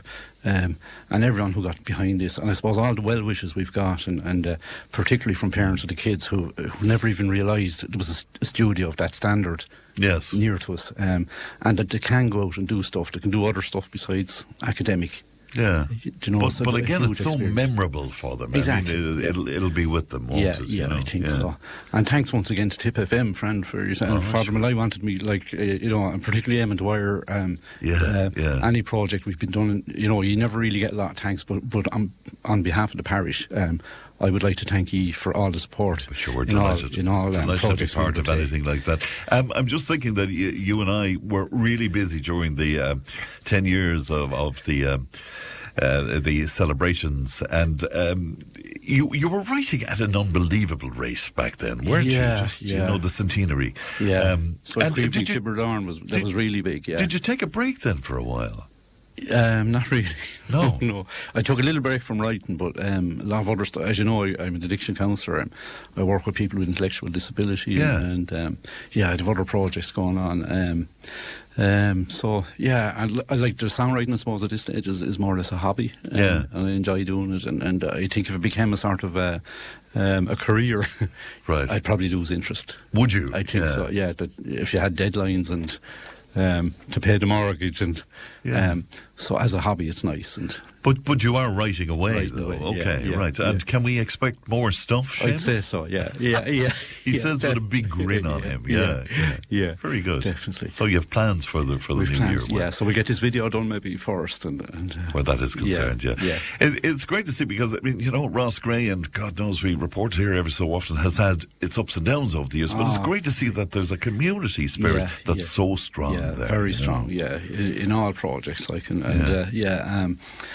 the Taste of Ross Gray going on the Black Mills. The community choir were a fabulous concert last Sunday in the church. We have James Kilban coming next Sunday. Oh, very good. To fund the new heating system in the church. Obviously they need planning permission now for stuff. Don't mention the planning permission. So look, it's a really good town, really good people, and a lot of bad stuff has happened, but the people remain good. Isn't that fantastic? Now, I'm already getting inquiries as to where people can buy the single. They can't really buy that. They can't really buy it. It's very hard to come with a CD with one song. So our intention then is we'll have a video. Tom Miles from Nenagh from Avalanche Studios is currently working on the video. So we've footage done since the summer. Of Mona Hinch, Shan Ross, of all the church, Mount St. Joseph, all the good touristy spots, I suppose, in town. And we hope to have that out in January, and the audio will obviously go with it, and then it will be available on social media for very good indeed. But we have that on our computer system now, so if you want to request it from Owen or from Carol, they'll be able to play it for you over the coming weeks and months as well. So there you go. Once again, congratulations to you and everybody involved, Seamus. Thanks it's a wonderful piece of and work. If we don't see you, a very happy Christmas to you and all at Tipp FM and all your listeners. To you and all of yours, and thanks very much indeed for that, Seamus. It's called Oh Holy Cronin. All right, news and information is coming up. We are live from Nenagh today. Tipp FM's Tipp Today. With Slattery's Garage, puck on. It's time to change. Test drive the award-winning range of Peugeot hybrids and fully electric vehicles at Slattery's Garage today. See slatterysgarage.ie. Tipp FM's Tipp Today. With Slattery's Garage, puck on. Over half a century driving the people of Tipperary and surrounding areas with quality, reliable and economical vehicles, new and used. Call the sales team today to discuss your next car or van on 067 24111. Thanks, band. Welcome back to Tipp Today, to the final hour of Tipp Today. We are live from Nenagh today. And the final finalist in our competition for the Two Johnnies extravaganza at St. Anne's Park is Olive Reid in Roscrea. Well done to you, Olive. So you're into the big draw now. And just before the end of the programme, we will announce the winner to St. Anne's Park. It's June 6th, by the way, and tickets are on sale right now. And I understand from my conversation with Johnny B the other day that they are going extremely well. All right, it is time for our Friday panel, and I'm delighted to be joined in our studio here by Teresa Collins. And Teresa, of course, has spoken to us quite often about the whole issue of mother and baby homes. In fact, I was speaking to her only a few days ago. Ronan Dodd is with us, journalist, and Imelda Walsh with us, former chair of North Tip IFA. Good morning to you all, and thanks for coming into us. Morning, Fran. I see the slagging has started even before things begin today. It's great now today, Fran, that we've a little bit more with this whole gender balance. I might say, go as far as maybe a little bit of girl power. What do you think, Teresa? Oh, definitely. Oh, Lord. Fran, you're in for it today. Yes, I'm in for it today. I think he told his own Teresa. What do you think? I'm just going to stay quiet. That's not a new remit. I was going to say about time, because you normally get me into trouble when you do open your mouth, Ronan does. But anyways, there you go. It wasn't on the list of what we would discover, but it's right across the newspapers today, and that is Ireland will not participate in next year's Eurovision Song Contest, and RTE will not broadcast the event after the organisers cleared the way for Israel to take part. But just have a quick word on that, Ronan, if you would. Did they do the right thing, do you think? I think they did. I think it should have been done 2 years ago. You can't have double standards when it comes to not admitting Russia into the Eurovision or into major soccer tournaments, and that it's not. This is not to take away from what happened back in October, 3-4 years ago. That what Hamas did was horrendous. It was inhumane. It was terrible. But and I don't want to take away from that Israel's right to defend itself. But what they have done over the last number of years has just been horrific, and internationally they need to be called to account. This is only a small step. It's to embarrass them, I think, more than anything else. And the argument that the Eurovision unites us all in music, it's apolitical, it's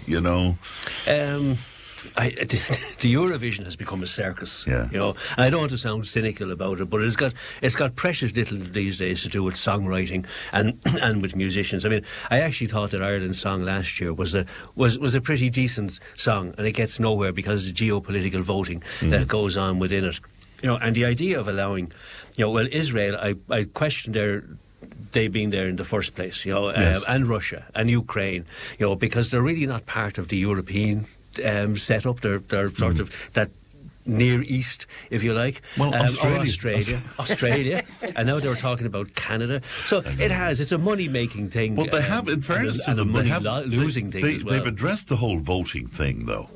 In fairness, oh God, he's looking so cynical, Imelda, what do you make of this? Did RTE do the right thing? Yes, they did do the right thing, and I was listening to Phil Coulter last night. He was on prime time, and he was giving his views in respect of it, like has been a participant and a songwriter in respect of it over the years, and like Ronan would say, I think he felt it should have been done long ago, was saying in regard to it. I suppose for me, I'm a little bit disappointed that only Spain and the Netherlands have so far joined us in relation to excusing themselves from it. I'd like to see more countries.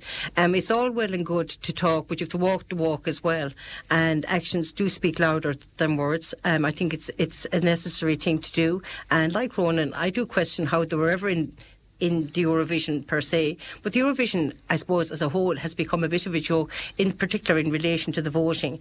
I suppose in particular Eastern European bloc countries voting for each other, and the quality of the song is actually gone. It's more of a performance, and you couldn't. The wildest thing that's out there is most likely the thing that's going to win, would say that, not anything to do with the quality of the song or anything else. But yeah, I think. And again, that argument that this is a musical event. But if that was the case, why was Russia? If you're going to make that argument, it has to be the same argument for everybody. You can't cherry pick. You can't have the a la carte decision in relation to we'll put Russia out, which is all right for Israel to stay in. So that in itself is making political. Well, that in itself, exactly. And I'm not so sure in relation to their comments around that the rules. Time will tell in respect of, we'll say, they're changing the rules governing around the voting and all of that. Yeah, they're giving the adjudicators more. Yeah, exactly. It'll just be interesting to see. Yeah. And it to me, in ways, for that whole Eurovision committee, is a bit of a cop out. We'll say it's the easy way of saying we're looking at this and this is what we're going to do and this will address the issue. It doesn't address the issue. It's just whitewashing. Teresa, what do you make of this? I agree with it, Fran. But again, like Imelda and like Ronan says, it seems to be gone from the music. It seems to be gone from the songwriting. It has gone more of a show. And again, Lithuanian people in Ireland or whoever European people in Ireland will vote for their own countries back home. And I think the voting system definitely needs to be looked at. But I often wonder, do we need a Eurovision to be united? I think Eurovision can come in other ways rather than that. And when they do the show that they do and the way they put on the performance, because I don't call it songwriting anymore, I think to be better off with a genuine song, a heartfelt song, songs with lyrics, songs with words, rather than this show of dance and the whole lot, because it is a Eurovision Song Contest. They're not calling it a Eurovision Dance Contest. Right. So is it time for the whole thing to be looked at then, do you yes, think? I think so, yes. Yeah. All right. Okay. It's like a Stasier version of the Tops of the Town. Now, Ronan, you're showing your age. We just maybe want to raise that little bit. That imagination of yours is working overtime there for sure. All right, let us move on. And still, I suppose, with global events, because the big national news this week was the visit of the Ukrainian President Vladimir Zelensky to Ireland, where he addressed both houses of the Oireachtas. Now, many were applauding him, and they were sort of trying to get photographs with him and shaking his hand, and others expressed their opposition to the visit, with People Before Profit standing without applauding in a protest to what they say is a military escalation of the conflict. And TDs like Matty McGrath and Carol Nolan indeed deciding not to attend at all. So Imelda, can I start with you? How do you feel about the visits, and how do you feel about people who have issues indeed with our support of Ukraine at this point? Okay, I suppose we go back to 4 years next February when the war started and how welcome we were. And I remember at the time having a conversation with somebody maybe 2 months after that. At the time people were opening up their homes, very, very welcoming, everything else. But I had a feeling that it's great, but when you go down that road, you have to be in it for the long haul. You can't say this is going to be over. Maybe people perceived initially that this was a war that was maybe going to run for 6 or 12 months and things were going to get back to where they were. Have I a problem with Vladimir Zelensky coming? I think people were right to welcome him, okay, in the context of him coming as head of state, president of his country and everything else. Obviously what Russia is doing is wrong on every level. We're saying that they took over Crimea.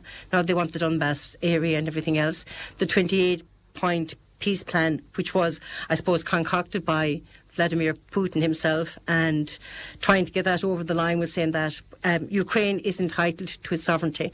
But likewise, I can understand, we say, people's annoyance, frustration in relation to 125 million at a time when people in Ireland are struggling quite a lot. We had a budget to give away, was it 9.4 billion, but gave nothing to households whatsoever. People worse off than ever. We have 500,000 homes, 500,000 people in arrears on their electricity bills. So that's homes. And how many people does that equate to? Even if it was only 2 people, it's over 1 million people in electricity arrears, cost of living crisis. And then we heard this week also that the government, their advisors, had advised them in relation to electricity credits, and they didn't give it. And they gave nothing in the budget, nothing at all. And I can understand people being hugely, hugely annoyed that here we are giving away more money and looking after other people other than our own and being totally frustrated by it. But at the same time, in relation to what's happening in Ukraine, I don't think we can walk away from supporting them either with saying that, because we're an island nation and I suppose we depend on the EU, we depend on America in relation. We don't, we're neutral, and that's the way we want to stay, and we want to keep our triple lock and all of those things, but we do depend on other countries in relation to protection of us as an island nation on our own. But I don't have a problem with President Zelensky coming and being applauded in the chamber, and I think the two separate things, I think people's annoyance, and I heard Paul Murphy, a bit of his interview, I think was it on Drive Time and everything else, would say, but what do they want Ukraine to do? Just throw in the towel after almost 4 years? Like, I think in the last 12 months they had 18% of the Donbass region, and they've only, in the last year, only 1%. They haven't made the inroads that I'd say Russia had hoped to make. And I know that's because of, we'll say, aid from America in relation to, would say, missiles and all of those things. Obviously, we all would prefer there was a peaceful solution to this, and I was listening to the group chat last night with Zara King and her two colleagues, and they were just saying, like, President Zelensky, somebody actually passed the comment that he seemed a bit distracted when he got out of the car at Ours Neutron, but he'd been on his phone because there was negotiations going on. Exactly. Time, so look, they'll be hoping, and we're all hoping that it can come to an end, and that those people in Ukraine can get back to a normal living, and the people here from Ukraine, that if they wish to go back to their countries, they can do so safely. All right, Teresa, what about you in light of, we've provided, I believe, 340 million in financial support to Ukraine so far, and that's not counting the accommodation here and all of that kind of thing. And then we hear about this idea that, you know, some of it's humanitarian and some of it is this non-lethal aid as well. First of all, the money in light, I suppose, of the difficulties that some people are finding themselves in this country. Well, Fran, first of all, I think, where do you stop to help a person at war? Where do you stop to give him the money and to give him the help to get him on talking terms with their enemy, not be backing him as Europe and not be backing him as Ireland? There has to be a cut-off point, because in my mind, if we keep giving, they'll keep taking. Will the war end? You have to come to it. Now, I'll tell you, Putin is no easy man to deal with. We've got to look. We've Russian ships already off of the coastal waters watching what's going on in Ireland. We haven't got a fantastic naval service, and we haven't got a fantastic air service. We're dependent on England. If Putin thinks, and you've got to look about it this way, we're refuelling in Shannon with America. If Putin thinks, right, the first one out of that European country to go is Ireland, one button push, we're gone. Europe is a bigger situation. So we're helping so much, but we're not looking forward to what Putin will do to us in it. Now, don't get me wrong, I don't mind helping people. So are you saying that with the kind of support and the way we put our head above the parapet where this is concerned, that we're becoming a target? Is that what you're Exactly, Fran. Exactly, Fran. We're becoming a target. And you know, war, it doesn't matter who you are, whether you're neutral or what, but if you're helping out, you're the first thing to do is take out the target that's helping. Right. So what are you saying to me then? What should we do? Do we need to pull back on aid? I think we need to look at it in a more serious way. We need to look at ourselves as an island and the way we're going to deal with it. Definitely. I have no problem in helping anyone, Fran. Right. But there has to be a cut-off point to all of them and say, look at lads, our country comes first, our health comes first, our people come first. So it's time to just give a stop-off point and come back with it. All right, Ronan, how do you feel about this? Well, I think it's great that we live in a democracy and that the likes of the people before Prophet TDs and us were able to protest and able to let their feelings be known, which wouldn't happen, certainly wouldn't happen in Russia. It probably wouldn't even happen in America these days, where people will stand up and show their feelings. I think I just feel that at times that President Zelensky is being wheeled around Europe like a fairground attraction. Yeah. He's from one country to the next. It's almost like if it's Tuesday, it must be Belgium, and it's terrible that he has to do that. He's like going around with a begging bowl instead of Europe just saying, "Look, you don't have to come near us. We will just help you out, and that's it. We will do that." I'm just back from Vilnius, where and Kaunas, where there was a full-scale alert over what's happening in Russia and the fear that they have of Russia coming across the border. Whole areas of Vilnius were evacuated as a test run to see how fast they could respond to a Russian invasion. The airport in Vilnius was closed down for 8 hours because Belarus was sending balloons across the border. And these are the realities that these people live with, this fear of Russia. Even in the Netherlands, every month in the Netherlands there's an alert, there's a test to evacuate people. That's how far it stretches. So we're removed from that, Ronan. We're so not really. No, but what I mean in terms of our understanding of this. We don't understand. We don't understand the fear. I mean, I was in Estonia a couple of years ago. There are 300,000 people in Estonia are waiting for Putin to come across the border because they feel that they're Russian. And these are things that weren't addressed when the Soviet Union broke up. But even to go to Shannon Airport has been a target for whichever side starts the next World War, simply because of its location. It's not because of what we're doing now, but because it has one of the longest runways in Europe. It can take the space shuttle. It's an emergency landing spot for the space shuttle because of the size of its runway. So, it's a strategic airport. So if Russia starts, there'll be a missile going in there. If America starts the next World War, there will be a missile going in there. And we shouldn't cod ourselves into thinking that we won't be, that neutrality will save us, because missiles won't stop in the Irish Sea. They won't stop off the Wexford coast. And we do have to, I think Europe has to stand by Zelensky, has to stand by Ukraine. He's the bulwark against but could I put Russia? A couple of things to you on that you certainly don't hear said on national radio. This is a war Ukraine can't win. No, it probably can't. But in the meantime, we're losing thousands and thousands of young men on both sides, day after day. I was above in Dublin on Tuesday, and I happened to meet up with a Ukrainian man in the shop I was in, and I said, are you going into town to see your president? I hate that man. Yeah. And I thought my immediate thought was that this guy is pro-Russian. But no, he was, what he said about Russia. There's a lot of opposition to him in Ukraine, yes. He's corrupt. Yeah. Ukraine is a corrupt country. Yeah. Zelensky is flying around the world, as a leader. And his personal wealth is he's a millionaire. Yeah. Well, many times over. And that young people, his village is now occupied by Russia. Some of his family have been killed. They've all had to flee. He was saying there's absolutely no internal help, not external, internal help from the Ukrainian government for people who have been displaced. That's incredible. They were being used, the young people were being used as meat in a grinder.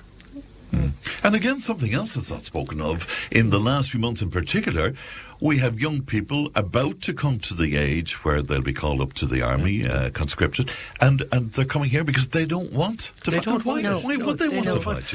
The problem, I think, one of the problems that Ukraine and Europe faces is that if Russia takes the Donbass by force, well, then there is nothing. No guarantee, nothing could be said to prevent them from just keep going. Whereas at least if it's done by negotiation and by treaty, you have a bit of paper, you have some moral stance that you can take against them. Does it worry you that there's a kind of a shallow knowledge of what's going on in Ukraine? Imelda, do you think that the people aren't fully aware of the history and all of the nuances here that's going on, and the idea of a proxy war, and the Ukrainians are caught up in this? That's my point, was Fran, in relation to find it's Ukraine and it's the Donbass region, like Crimea was taken and now they're in the Donbass. It's where it's going to go from there. And in my mind, I suppose Vladimir Putin, like his aim is put the USSR back together again, a bit like Humpty Dumpty was saying that, but it can't be. And if Europe... that's thrown around a bit, but I mean, surely he knows that that's never going to happen. I mean, he's a bright fella, Well, I don't know how bright he actually is, but sure, he's fairly, well, we'll say, standing his ground in respect. Like Crimea, we thought, we'll say that was the end of it. Now, it's not just that it's Ukraine, it's what, if this is allowed to happen, and he's allowed to take control, where does it stop? And I'd say Europe is hugely concerned in respect of it, we'll say that, and look at it. Obviously with America and the NATO talks, I think it was last week, and I think there was somebody from America, was somebody fairly far down the food chain attended to it. That America is nearly leaving NATO to themselves. They're not the same support, and I think that's a huge worry, that where America stands in all of this, and now maybe Donald Trump thought that by now that Putin, that the war would be over and whatever, was saying that. He was certain. He was certain, but he's not going exactly. And I think from Donald Trump's perspective is that I think that he's nearly saying that Putin is going to end up with a certain percentage of the Donbass region. But is that not being pragmatic, though? Is that not inevitable? It is inevitable, but we say some of it rather than, I think it's 19% they have of it now, rather than all of it, we'll say that, and that they can come to negotiation, we'll say, in relation to trying to come to some kind of an agreement. But Europe has to be hugely worried also. Obviously, we'd all hope for peace. What do you think is going to happen, Teresa? What is the outcome of all of this going to be? To be honest, I don't think anyone knows what the outcome is going to be. It's just going to take someone to push a button. And it all depends who that is, whether it be Putin, whether it be Trump, whether it be Zelensky or who. But do you think peace will prevail eventually? No. No. You don't? I don't, Fran. You got to look back over the years and go back over the centuries. In every country, as long as I'm on the earth, there's been war somewhere along the line. That there is countries always in war. And we can take our own country, Ireland, as well as Northern Ireland, to know that. It's going to take, if it does happen, and I'd love to see it happen, don't get me wrong, but I genuinely don't think in my time it will. Because we're not meant to be. Humans are meant to stand up for each other, they're meant to fight for each other, but they're also meant to fight for the country. And this is where people have to decide, am I human or am I just going to fight for a name of a country? Now, I was doing a thing the other evening, I was actually on the internet, I was checking out the amount of currency that goes out of Ireland. Ukrainians, Lithuanians, Austrians has the highest amount of currency moving out of Ireland at the moment. Because I was doing it for Canada. When I looked, and I just read down on it because I found it interesting. Well, this is money that they earn here that they're sending back home. Yes, sending back home. Yes. I just couldn't believe the amount is going out. Right. And why you're concerned about that, obviously. I am. Yeah. It's Irish money. It's our taxpayers' money. I know some of them work here, don't get me wrong. I've nothing against that, and they do a good job. But if you work here, it's still going abroad. All right. The Irish did that from America. That's exactly. So it's a thing I would hard to. Right. I'd say what Teresa's talking about is many people being on benefits here, I suppose, and sending that money abroad. And exactly, and there's a lot of them on benefits and has holidays, where the Irish people that's working, and I'm going to stand up for my own Irish people here. Yeah. Where the Irish people is working, and I'm one of them working. I'm on €277 a week on a community employment scheme.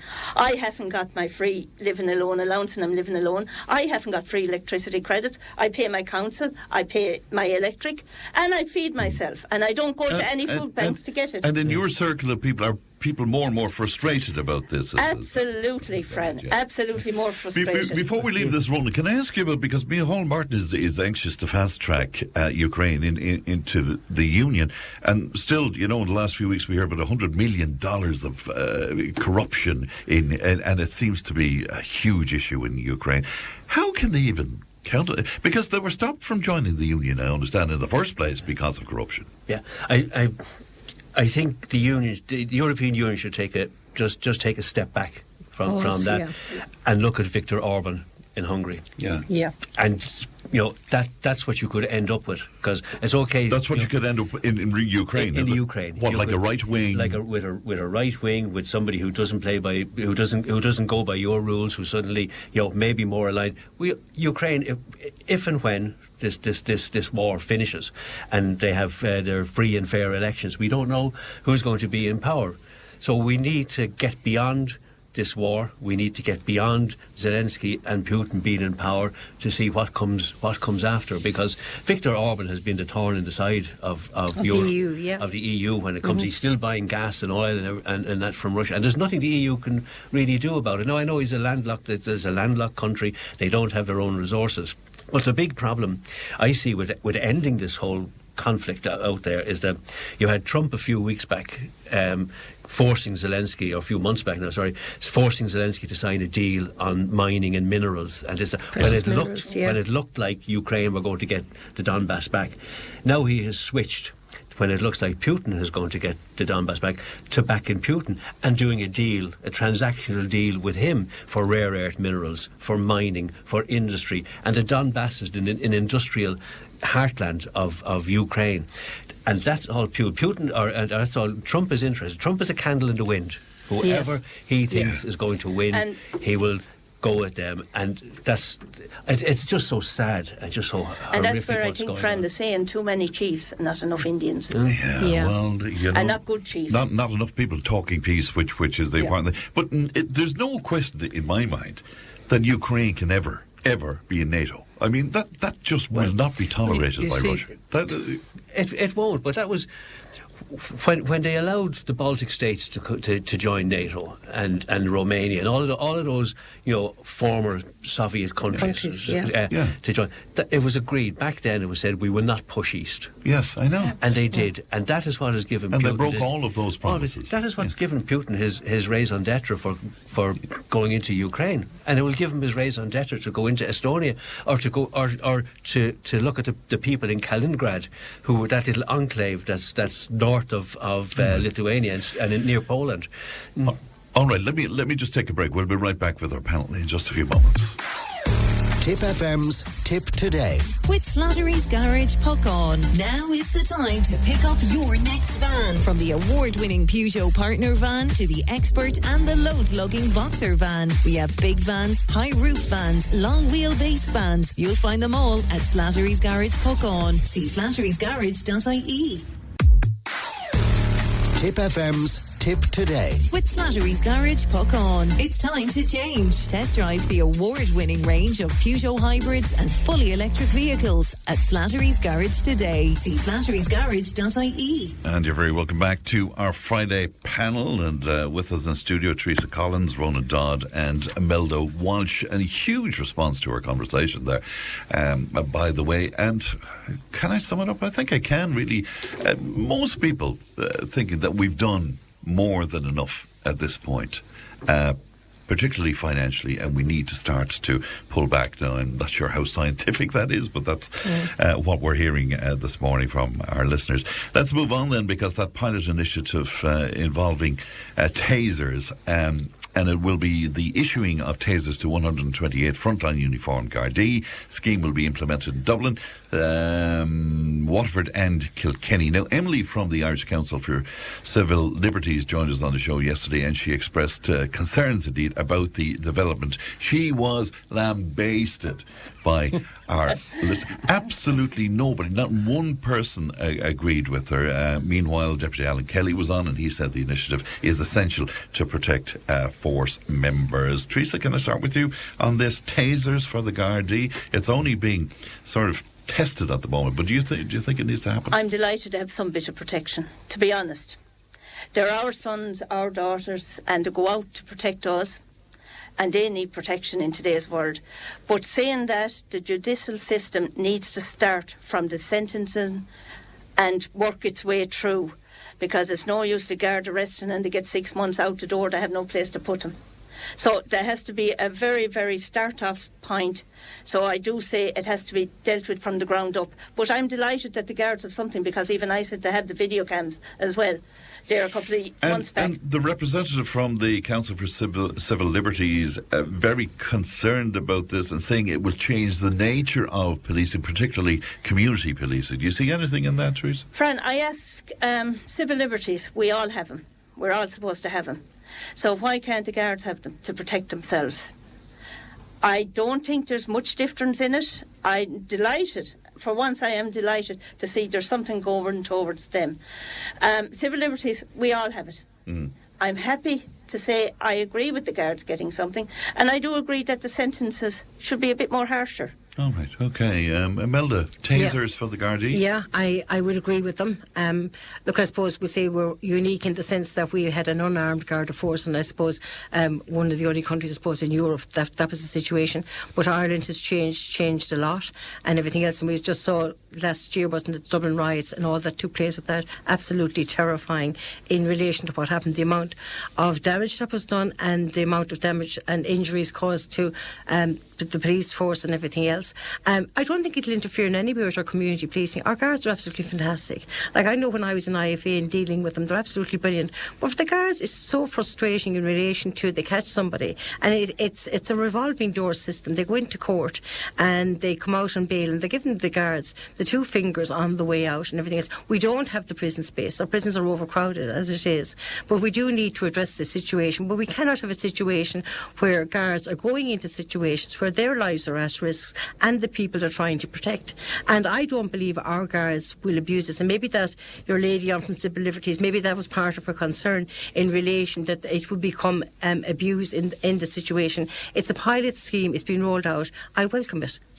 I think one of her concerns was that it wouldn't be sort of last resort, that it might be sort of used. Oh, no, I think we've since heard that there will be a lot of regulation about this. Of course there will be, and there always is and everything else. And in fairness here to our Garda Síochána, they've always been very fair in relation to how they've handled situations.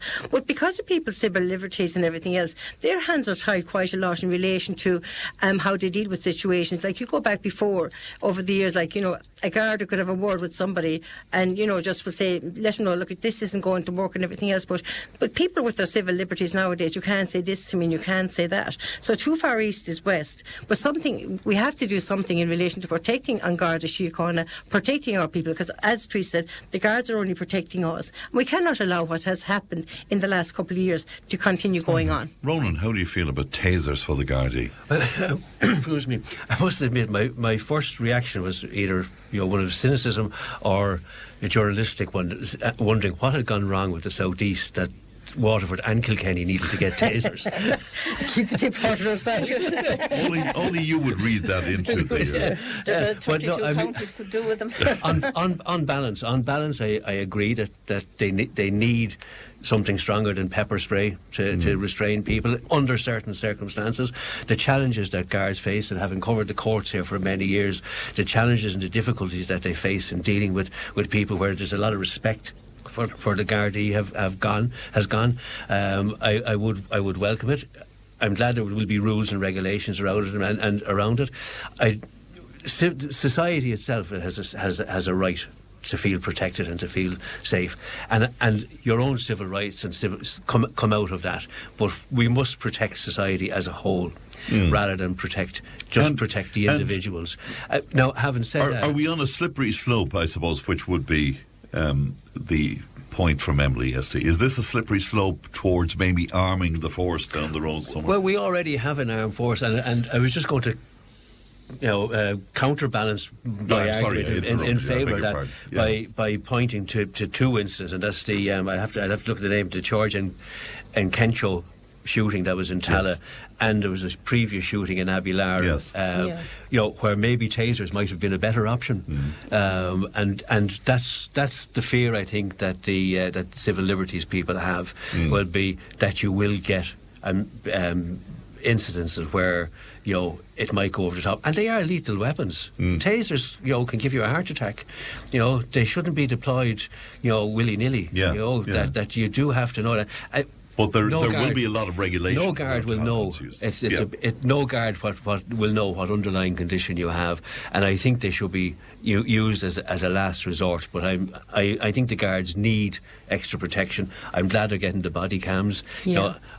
I would, like Teresa, I would like to see, when you're arrested for serious offences, I would like to see that's followed through in the courts. We don't have the prison spaces. That's another issue. Yeah. We don't have the prison spaces for all the people that should be in prison. And I question even having Enoch in prison.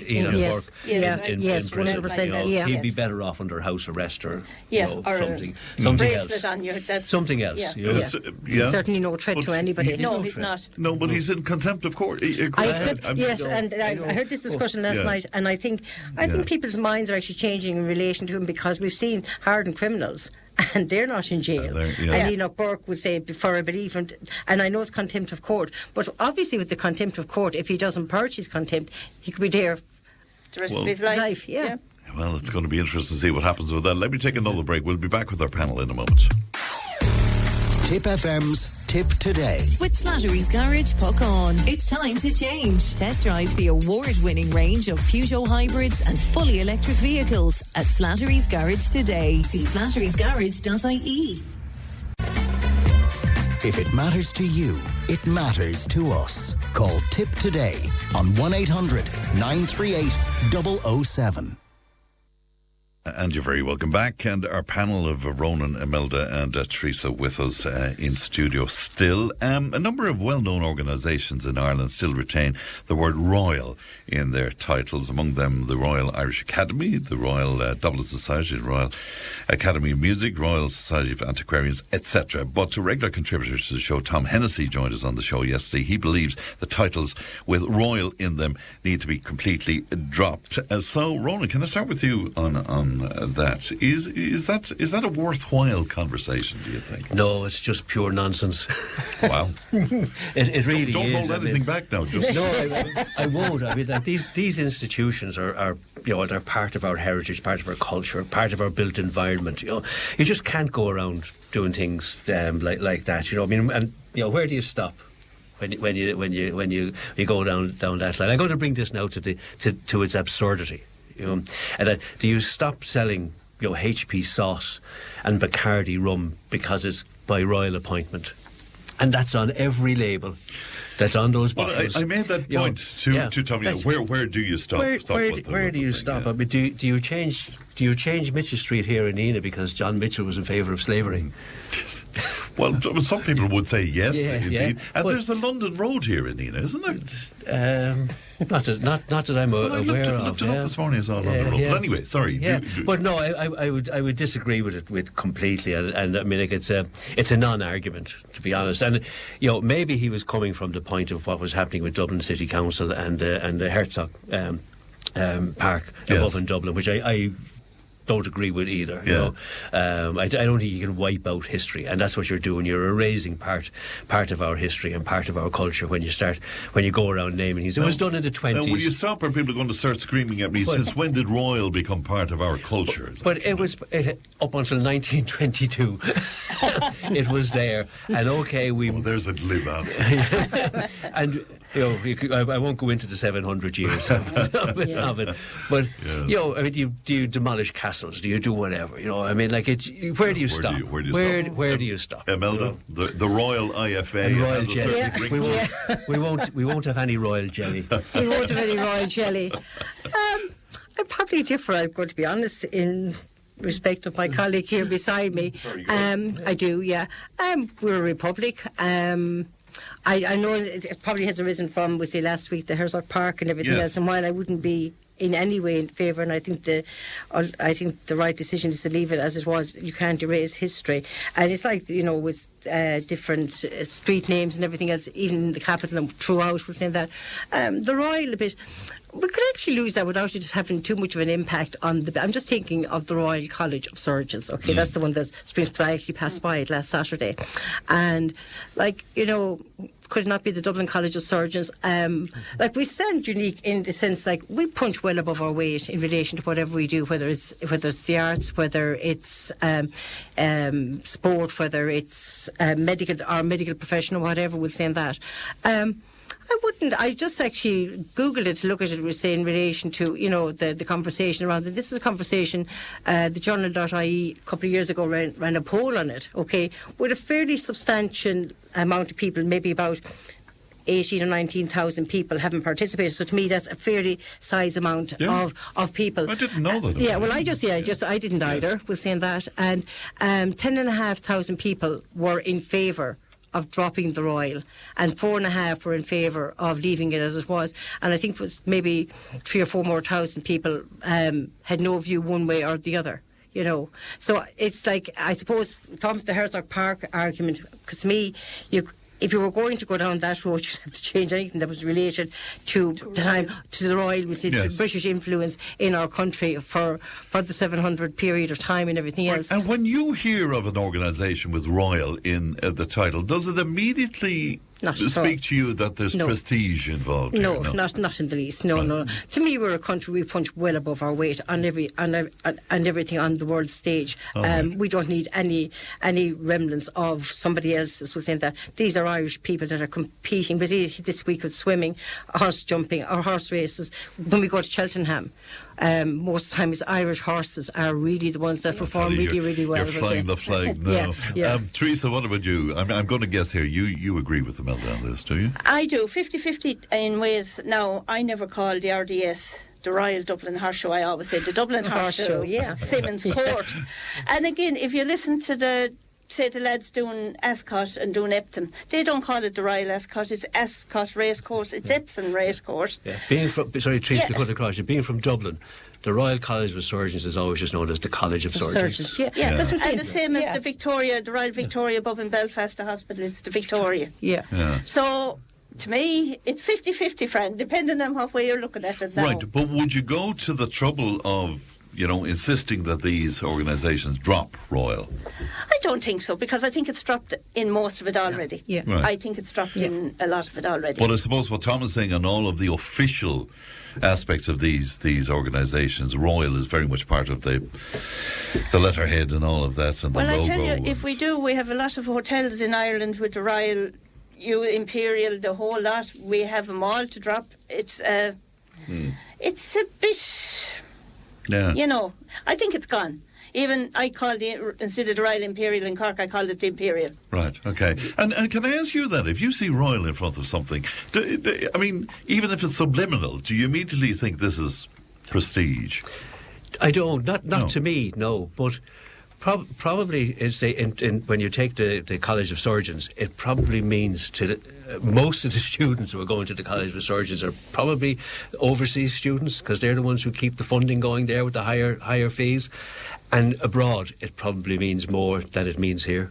Oh, I see what you're saying to me. Okay, right. So it has a worth. It has a worth. It has a brand. Yeah. It's a brand when it comes to training doctors in India or Africa or South America or America, wherever.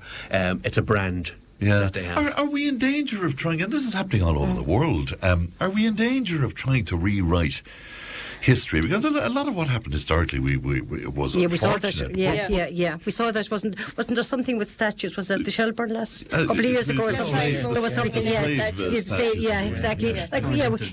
We do need to be careful here in that respect. I think even with books, was it Roald Dahl books in relation to some of the terms we say the word bad and the different words like we have to be careful that we don't end up throwing the baby out with the bathwater in respect of it. We'll say that. To me, it's just, look at... Some of it is a nonsense in ways to a certain degree, and we're right here like the Royal. It doesn't mean anything to me. Would I go to the bother of removing everything? No, but to me, we punch above our weight. We'll say that. If they took it away, to me, it wouldn't be that huge a job in relation to certain, I suppose, well-known things like me, our doctors, and the people that are training doctors are coming in from overseas. And there's not much point having a fancy title if the people that are coming in to get the qualification don't get the necessary qualifications. Being told something is royal and nobody there up to speed in relation to what they're doing, I don't think that wouldn't wash with me. I'd want delivery on what I'm coming in to be trained to be, rather than just the title. All right, and just really briefly, Teresa, because I'm out of time, but basically there's a danger we're trying to rewrite history, aren't we? And this is on a global scale now, I think history and words is starting to be rewriting in ways that even I don't understand to it all. Yeah. Words is coming in now to the English vocabulary that we should... I don't know the half of it, and even I'm stunned with some of them, and I'd be saying, what does that mean? I mean, right, we had our way of me, you, he, she, all that. We knew where we stood. But now there's so much converse gone into it. So you'll be visiting Enoch Burke over Christmas then? I think I might have a better chance. At least I'd have a free dinner, Fran. But the English language has changed so much. Like you go back, we say 30, 40 years ago, if someone was talking about a joint, they were talking about something for the Sunday dinner, or they were talking about being gay, somebody was a very happy person, and all of this was saying that. And, so look, we just need to be careful here that we don't lose the run of ourselves. All right, I must leave it there, but thanks very much indeed to Ronan and Teresa, to Teresa Collins and to Imelda Walsh. Great panel, guys. Thanks very much. The overall winner of our tickets for the two Johnnies and the Pints in a Field, it's happening on the 6th of June next year at St. Anne's Park. It's going to be a tremendous occasion indeed, with huge amount of special guests there as well. But the overall winner is Niamh Delaney from Roscrea. Well done to you, Niamh, and I hope you enjoy the Pints in a Field. That's it for me. Leanne produced, Ali looks after content. Stephen has the Time Tunnel on the lunchtime show, and I'll talk to you on Monday. Look after yourselves. Bye-bye. Tip FM's Tip Today. With Slattery's Garage, Puck On. Main Peugeot dealers in the Premier County. And now stocking the full range of the luxury French car brand DS Automobiles. Book your test drive today with Slattery's Garage, Puck On. See slatterysgarage.ie.